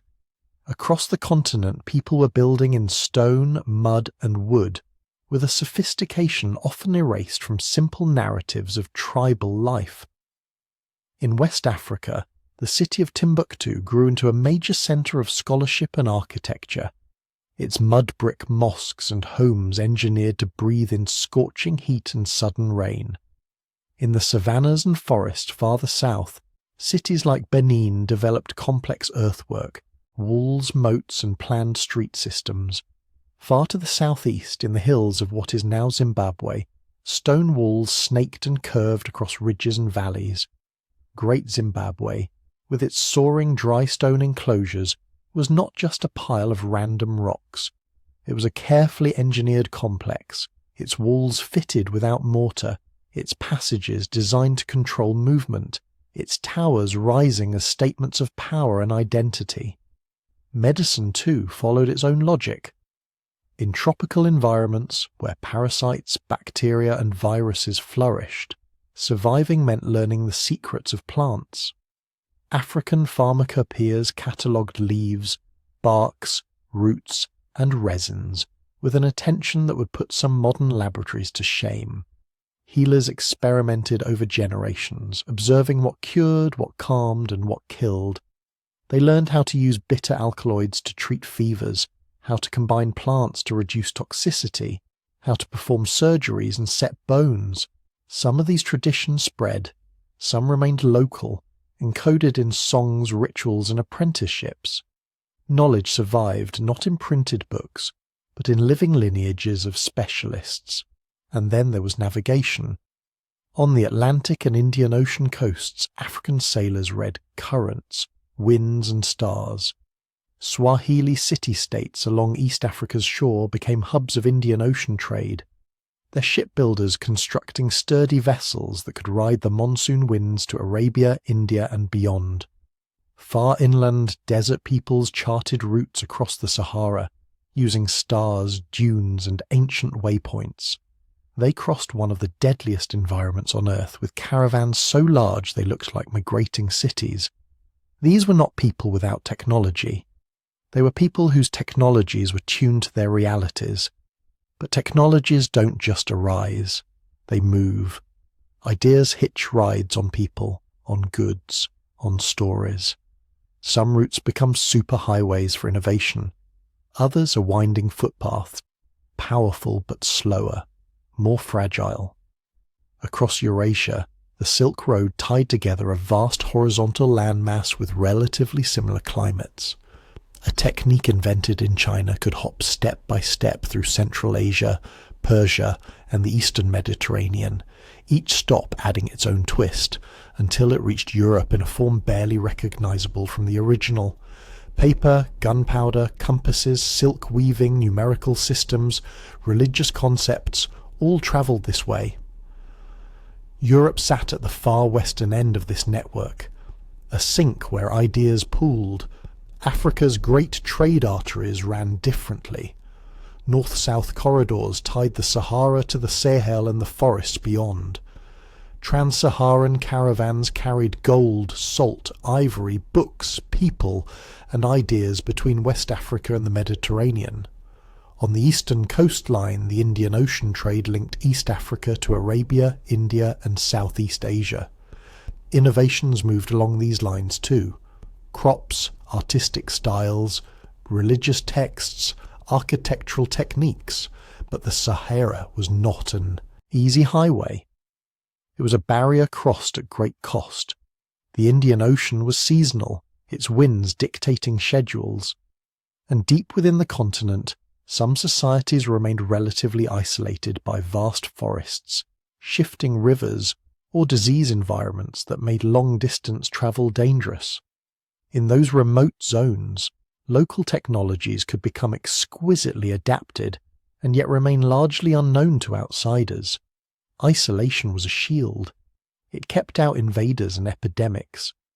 But it also limited the cross-pollination that turns a few sparks into a continent-spanning blaze. While Africa's network stitched together in long, sometimes fragile threads, Europe was undergoing a different transformation. After the fall of Rome, Europe fractured into a patchwork of kingdoms, duchies, city-states, and empires. This might sound like chaos, and in many ways it was. But politically fragmented landscapes create a certain kind of pressure. Imagine dozens of neighbouring states, all watching each other nervously, all vying for trade routes, land, and prestige. If one of them discovers a better way to build ships, cast cannon, or drill soldiers, the others have a choice: copy or fall behind. If you lose that technological race badly enough, you don't just get conquered, you disappear. This is how competition becomes a kind of forced experiment. In Europe, naval technology exploded under this pressure. States bordering the Atlantic invested in better hull designs, more efficient sails, more accurate maps. Small improvements in navigation tools, the astrolabe, the cross-staff, eventually the marine chronometer, became the difference between bringing home a fortune in spices or never returning at all. Military technologies followed the same pattern. Gunpowder, an invention that had travelled from China through the Islamic world, met European metallurgy and state competition. Cannons grew more powerful. Fortifications evolved in response, spreading star-shaped bastions across the landscape. Firearms advanced from clumsy hand cannons to matchlocks, then flintlocks. Each step required chemistry, engineering, logistics, and, beneath it all, organised systems of record-keeping and knowledge exchange. Which brings us to one of the quietest but most powerful technologies humans have ever invented: writing. Writing turns language into matter. It lets a thought survive the death of the thinker, cross mountains, oceans, and centuries without relying on anyone's memory. When you write something down, you're not just saving information, you're building scaffolding for future information to climb. In Europe, the spread of writing and later printing created dense layers of this scaffolding. A mathematician in Italy could learn from a translated Arabic text that had itself preserved and expanded on Greek ideas. A mapmaker in Portugal could revise coastlines based on sailors' logs. A physician could read a textbook, compare it to observations, and annotate margins with corrections. Each generation didn't have to start from zero. They inherited libraries, literal and metaphorical, and added a little bit more. Africa had writing too. Hieroglyphs in Egypt, Gier script in the Horn of Africa, ancient Libico-Berber scripts in the north, Ajami writings, where Arabic letters were adapted to record African languages, manuscript traditions in cities like Timbuktu and Djenné, where scholars copied and commented on works of law, astronomy, medicine, and theology. But writing was not evenly distributed. In many regions, knowledge stayed primarily oral, embedded in stories, lineages, and rituals. Oral cultures can be astonishingly precise and complex, but they are vulnerable in a different way. Kill the storytellers, break the chains of apprenticeship, and centuries of accumulated expertise can vanish in a single generation. Isolation mattered here too. Societies that were relatively cut off from large-scale conflict and long-distance trade could go centuries without the kind of intense competitive pressure that drove European states to pour resources into war fleets and printing presses. That wasn't a failure. In many ways, it was a success. Centuries of relative balance with local environments. But it meant their knowledge pyramids grew in different directions, at different speeds, with different strengths and weak points. By the time European ships began pushing aggressively into African waters, these asymmetries mattered. Europe's compound interest on written, widely shared, often war-driven technologies met Africa's deep, but sometimes more localized, more orally transmitted and differently networked expertise.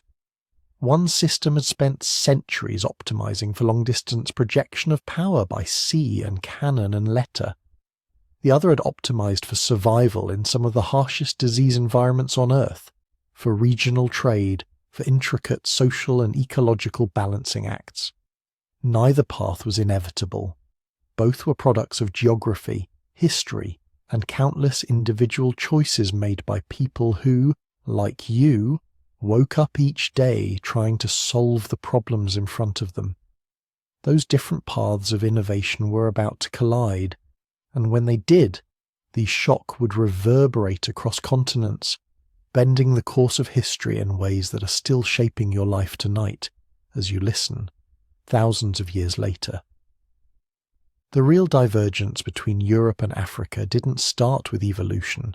It started with ships. For tens of thousands of years, the descendants of those bottleneck survivors had been experimenting with different ways of living. In Africa, dense networks of trade and scholarship stretched across the Sahara.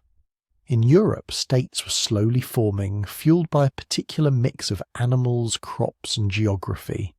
By the time we reach the last 1,000 years, the differences are no longer about bone structure or brain size. They're about something much more fragile: timing. By sheer historical accident, European societies happened to hit a technological takeoff.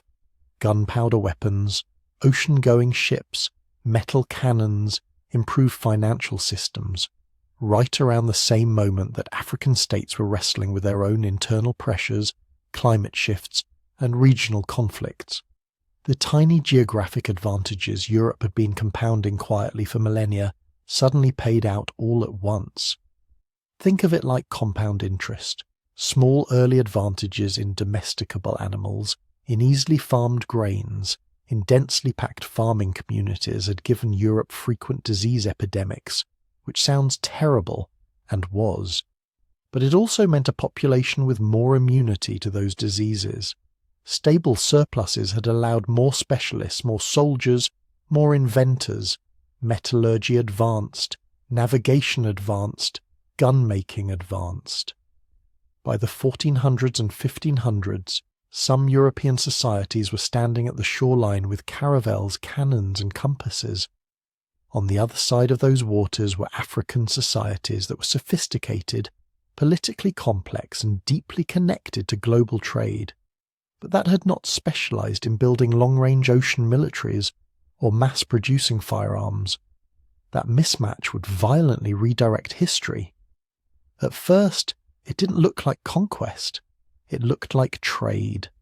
European ships crept down the West African coast, stopping at established ports, negotiating with African rulers, buying gold, ivory, spices.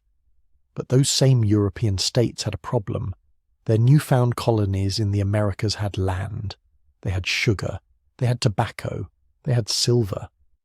What they didn't have was labour, at least not the kind they wanted to use. Indigenous populations were dying in horrifying numbers from diseases brought over from Europe and Africa, pathogens they had never encountered before. So, European merchants went looking for a brutal solution. They found it on the African coast. The transatlantic slave trade did not begin as a simple story of Europeans capturing Africans everywhere they went. It started as a series of deals between European traders and certain African elites who saw an opportunity to strengthen their own positions against regional rivals. Prisoners of war, people from enemy communities, those on the margins of social systems, these became commodities. But once the system was in motion, the logic of profit took over. The demand from the Americas was insatiable. Sugar plantations needed more workers, mines needed more labour. European powers discovered that human beings could be treated as renewable raw material, so the trade intensified. For 4 centuries, between 12 and 15 million Africans were shipped across the Atlantic. That number doesn't count the millions more who died during raids, marches to the coast, or the Middle Passage itself, nor does it count the unborn generations that vanished before they were even conceived. Imagine a continent forced to bleed people decade after decade, century after century. Young men, young women, children, taken during their most productive years. Entire regions destabilized as states shifted their economies from producing goods to producing captives. Warfare that had once been about land or honor or political disputes began to revolve around one goal: capturing human beings to sell to foreign ships. This is what historians mean when they talk about underdevelopment. It's not that Africa somehow failed to develop, it's that development was actively reversed, siphoned away. Skilled workers, farmers, artisans, metal workers vanished overseas.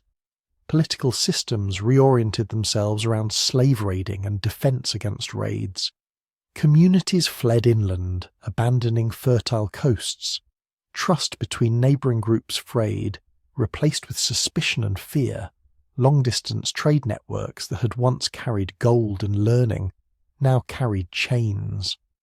The slave trade was not just a moral catastrophe, it was a demographic and economic weapon. At the same time, Europe was doing something else.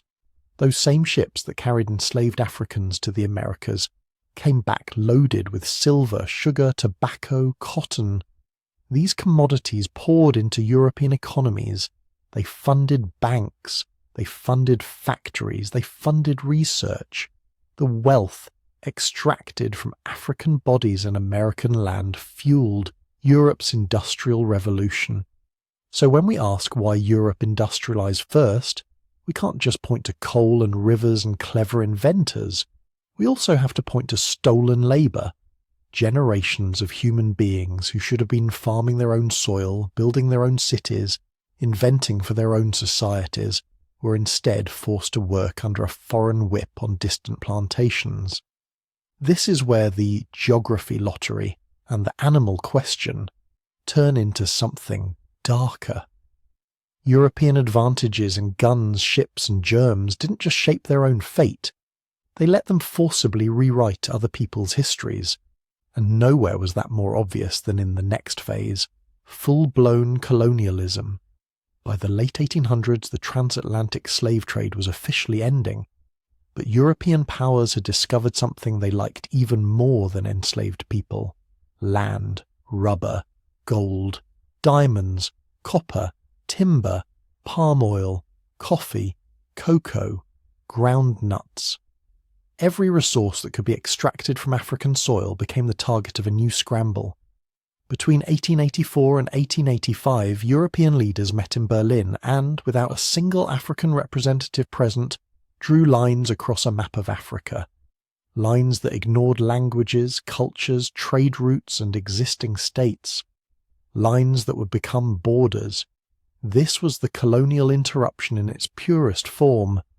An entire continent's internal evolution frozen, then forced into new shapes to fit someone else's economy.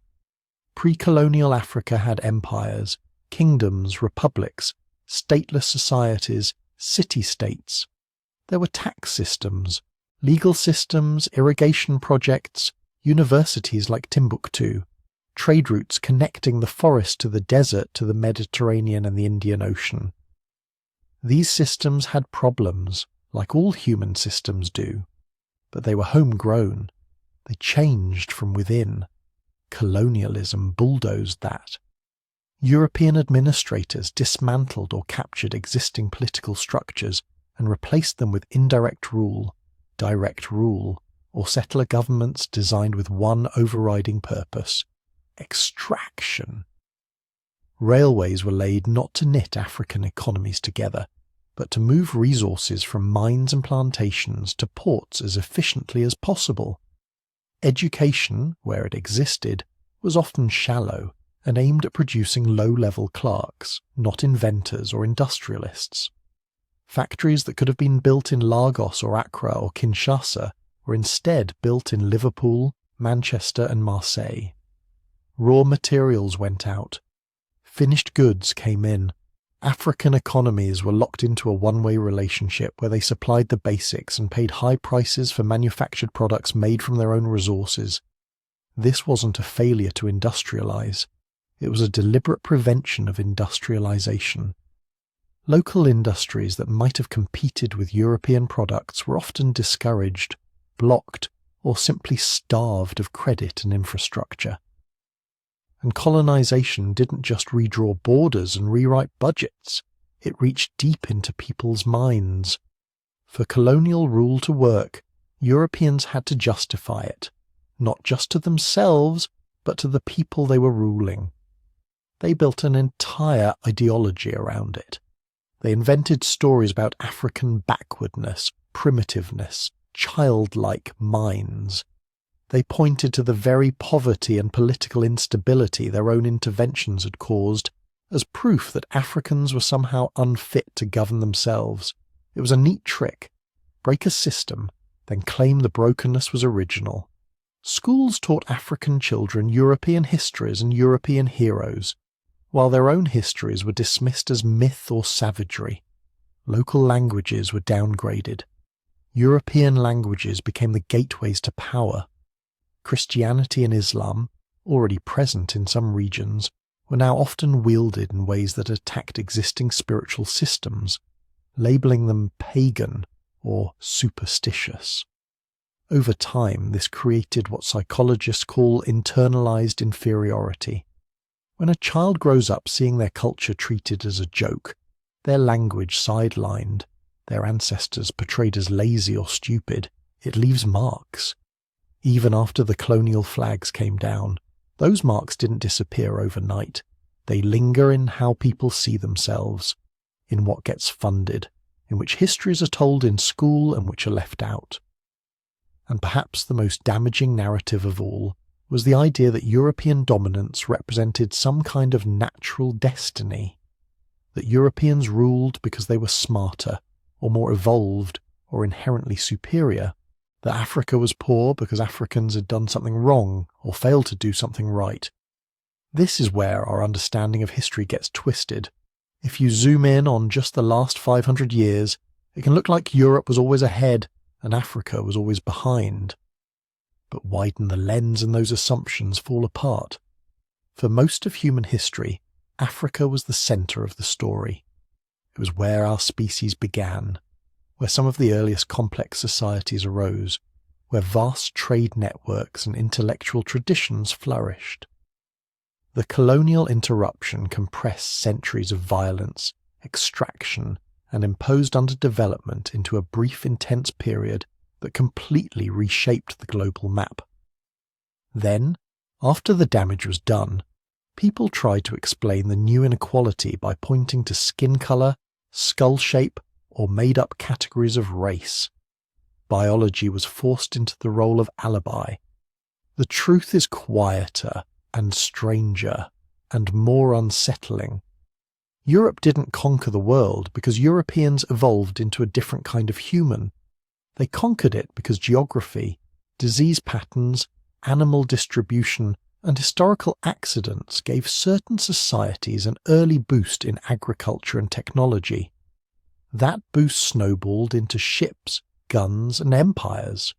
Those empires ripped people from their homes, tore up existing systems, and redirected development so that wealth flowed in one direction for centuries.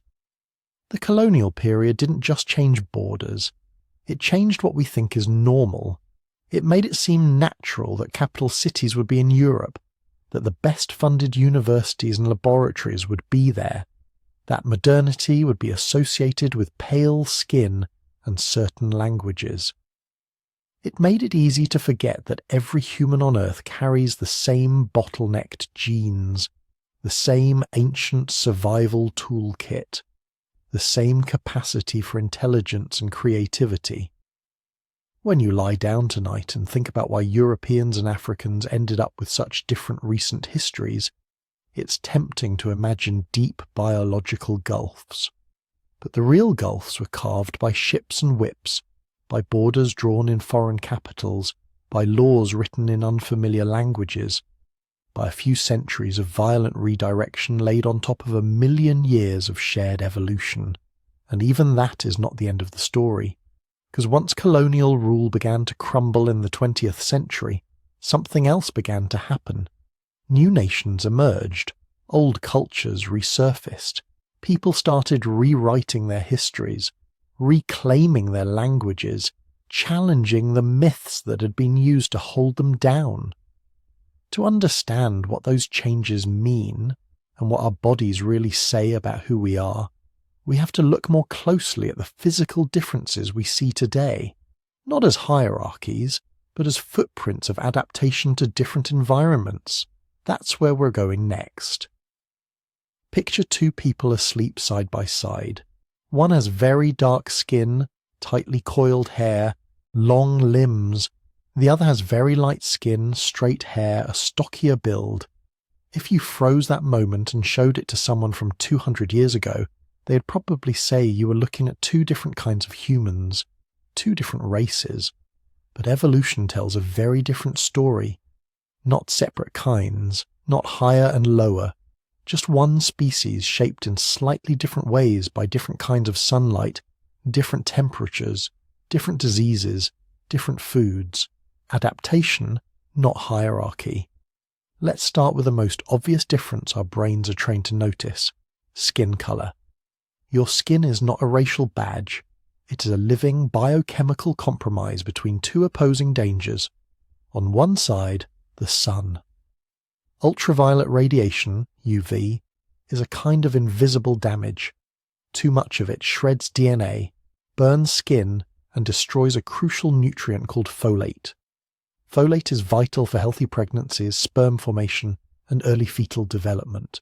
Lose too much folate, and birth defects, infertility, and miscarriages rise. For our ancestors living under brutal equatorial sun, that wasn't cosmetic. That was life and death. On the other side, the same sun, but now as a vitamin factory. Your skin needs UV to make vitamin D. Without enough vitamin D, bones soften, immune systems weaken, pregnancies get harder, and children's skeletons can twist and deform. For people living in places with weak sunlight, especially long winters with the sun low in the sky, every bit of UV was precious. So evolution did what it always does when it faces a trade-off. It tinkered. The solution was melanin. Melanin is not a label, it's a molecule. Tiny packets of natural sunscreen inside your skin cells. They absorb UV, scatter it, and protect the vulnerable machinery underneath. In places where the sun is fierce and almost directly overhead year-round, like much of tropical Africa, selection favoured more melanin. Darker skin acts like armour against UV overload. It protects folate, reduces skin cancer, and keeps the body's internal chemistry stable in a harsh light environment. In places where sunlight is weaker and more seasonal, like Northern Europe, that same armour becomes a problem. Too much melanin blocks too much UV. The vitamin D factory shuts down. Bones suffer. Pregnancies become riskier. So in those regions, generation after generation, individuals with slightly lighter skin had a small advantage. They could harvest more UV, produce more vitamin D, and leave more children. Over thousands of years, that advantage added up, skin gradually lightened. But notice what's happening here. Evolution is not making a judgment. It's not saying dark is worse, light is better, or the reverse. It's doing math. How much UV is hitting your skin? How much folate do you need to protect? How much vitamin D can you afford to lose? Dark skin in the tropics is optimal. Light skin in the far north is also optimal. Intermediate shades in between are optimal for in-between places. If you move a dark-skinned population to Sweden for 1,000 generations, their descendants will likely evolve lighter skin. Move a light-skinned population to the equator, and over enough time, their descendants will likely darken, not because they became a different kind of human, but because the light changed and their biology adjusted. Our skin tones are climate maps, not racial boundaries, and they're recent. Most of the evolution of very light skin in Europe, it seems to have happened in just the last 10,000 years after the spread of agriculture changed diets and vitamin D intake. That's only about 400 generations, less time than separates you from the first farmers who planted wheat in the Fertile Crescent. If human history was a 24-hour day, these pigment changes are in the last few minutes before midnight. Skin color looks deep and ancient, but in evolutionary time it's practically brand new. Now zoom out from skin and look at the whole body. Why do some populations tend to be taller and slimmer, with long arms and legs, while others are more compact and stocky? Biologists have noticed patterns here too, and they've given them names. Bergmann's rule and Allen's rule. Bergmann's rule says, in a species that lives across different climates, individuals in colder regions tend to have bulkier bodies, more mass relative to surface area. Individuals in hotter regions tend to have more slender bodies, less mass relative to surface area. Allen's rule goes even deeper. In cold climates, limbs, arms, legs, fingers, ears tend to be shorter. In hot climates, they tend to be longer. Why? It's all about heat. Your body is constantly trying to keep its core temperature within a narrow, safe range. Too much heat loss in the cold, you die. Too little cooling in the heat, you also die. A short, wide shape with a lot of volume and not much surface area loses heat slowly. Think polar bear. Or the stocky, barrel-chested bodies we often see in populations whose ancestors survived in freezing climates. A tall and narrow shape with long limbs has more surface area relative to its mass. It's like a radiator, great for dumping extra heat. Not so great when it's 20 degrees for months on end. Many equatorial African populations show exactly this pattern. Long legs, narrow hips, lean limbs, bodies tuned for shedding heat during long, hot days. Again, there's no value judgment here.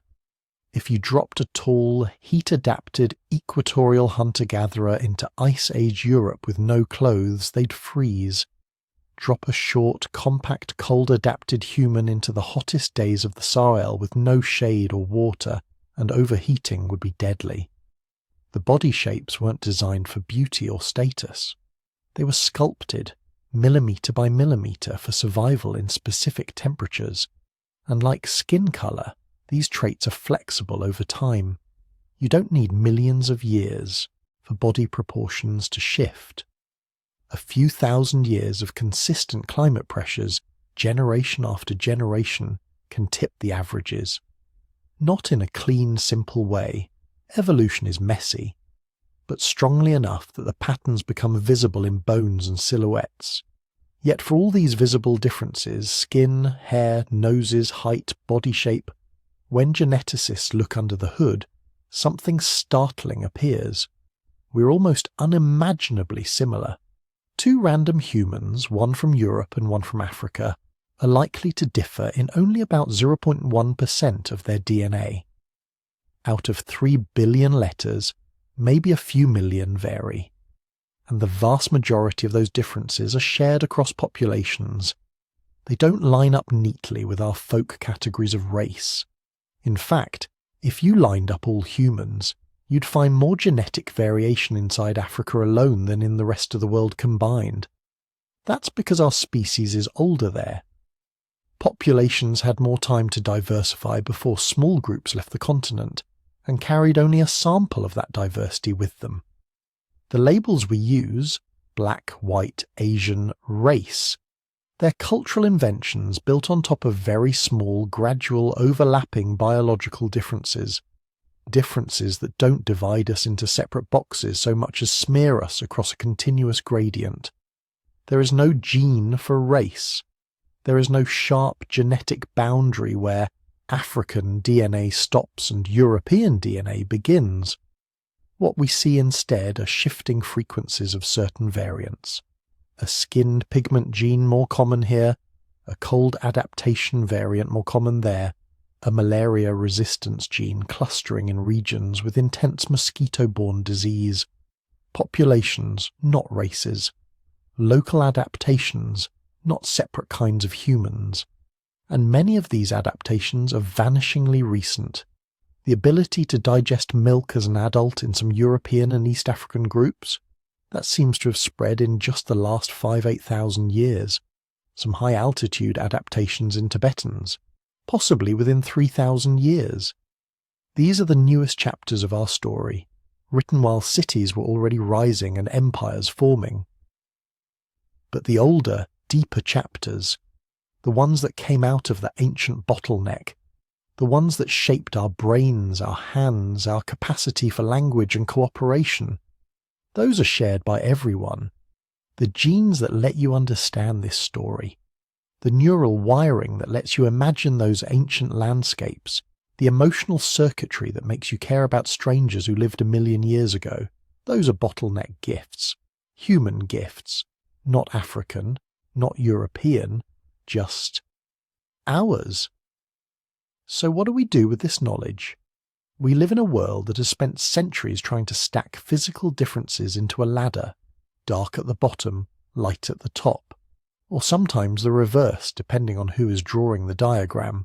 Always the same pattern, take adaptation, turn it into hierarchy. But evolution doesn't build ladders, it builds trees, branches spreading in many directions, each one responding to the sunlight, the wind, the soil in its own environment.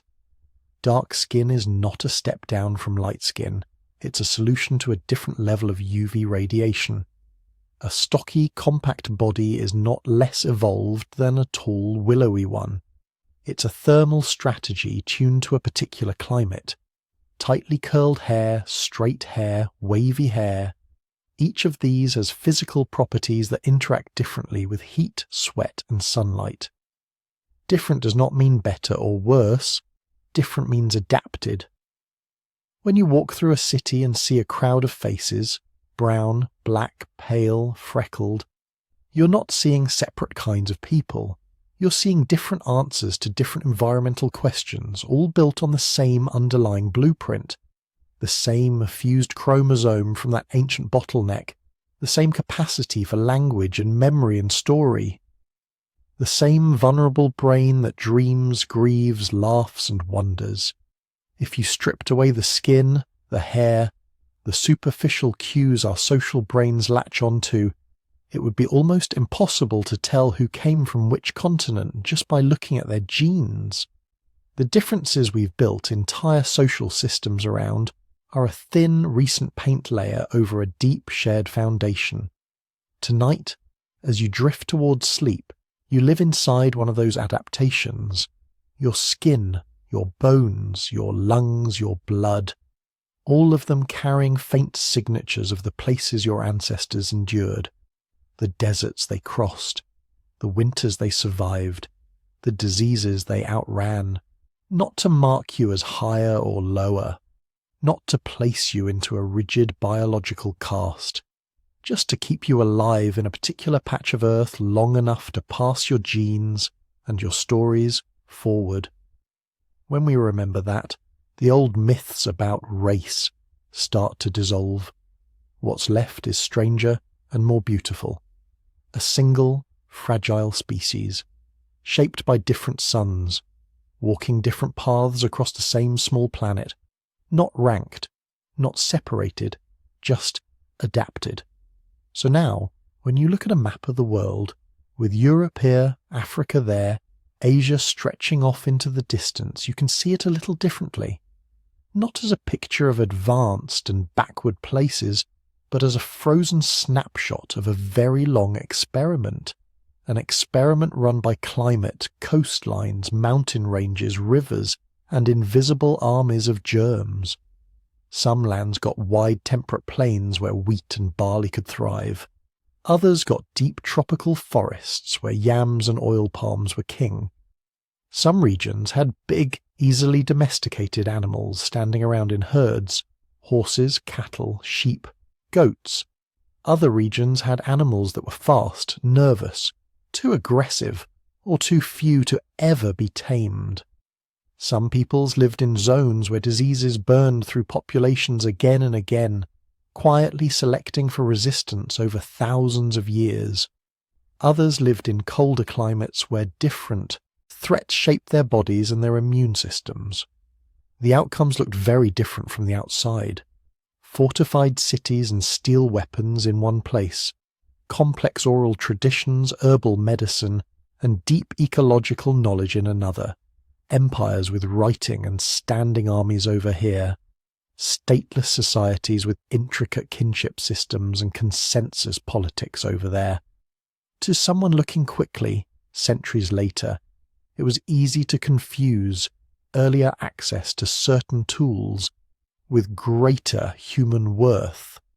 But when you trace the story back, through the rise of agriculture, through the spread of animals and crops, through the invisible patterns of malaria and smallpox, back to the glacial pulses and shifting rain belts, back to that tiny population of survivors in Africa, you find something else entirely. You find that the real differences were never in human brains, or human hearts, or human potential. They were in the starting conditions. Who happened to live near wild wheat? Who happened to share a continent with domesticable herd mammals? Who happened to be on a landmass oriented east-west, where crops could spread along similar latitudes? Who happened to be born into a zone of brutal diseases that quietly built up immune defences over countless generations? Europeans did not become powerful because they were smarter. Africans did not remain largely non-industrial because they were less intelligent. Asians did not develop certain technologies first because they were more advanced. These are stories people told themselves later, to make conquest and inequality feel inevitable, even natural. The deeper story is colder and stranger, but also more hopeful. Every person alive today descends from the same tiny ancestral population that survived that ancient bottleneck. The same fused chromosome, the same basic neural wiring, the same capacities for language, curiosity, cooperation, cruelty, creativity, and care. Over the last few 100,000 years, different groups were pushed in different directions by climate, geography, and disease. Skin darkened or lightened. Bodies became stockier or leaner. Faces, hair, and height shifted. Immune systems specialized for local threats. But under all of that, the same blueprint remained. The same ability to invent tools when the world turned harsh. The same tendency to form families, tell stories, mourn the dead. The same drive to turn raw experience into knowledge and knowledge into power. When Europeans and Africans met in the last few centuries, it was not a meeting between superior and inferior peoples. It was a collision between societies with different geographic histories. One side armed with centuries of immunity to old world diseases, gunpowder, steel weapons, and large domesticated animals. The other side armed with deep environmental knowledge, resilient social networks, and cultural traditions that had solved different problems. History recorded the clash. It often ignored the context. Understanding that context matters now, because we live in a world still shaped by the aftershocks of those collisions. Inequalities that look like the result of culture or ability are often the long shadow of accidents, where continents broke, where rivers ran, which plants could be tamed, which diseases took hold. If we can see that clearly, if we can recognize that no population is inherently superior, that the differences we see are mostly the imprint of environment on a single, shared human nature, we gain something powerful. We gain the ability to tell a different story about ourselves, a story that doesn't excuse injustice, but also doesn't mystify it, a story that says, these hierarchies were built, they can be unbuilt. These gaps were created by history, they can be narrowed by choice. The same human flexibility that once adapted us to ice ages, tropical forests, high plateaus and desert coasts can now be turned towards something else. Building a future where the accident of where you're born matters less than what you're capable of, and where the knowledge of all civilizations is treated as a shared inheritance instead of a competition. So as you drift towards sleep, imagine the planet in the dark, city lights scattered across continents, villages, towns, farms, deserts, forests, ships at sea. Billions of people with the same ancient bottleneck in their DNA, the same deep history written in their cells, the same astonishing capacity to learn, to remember, to change.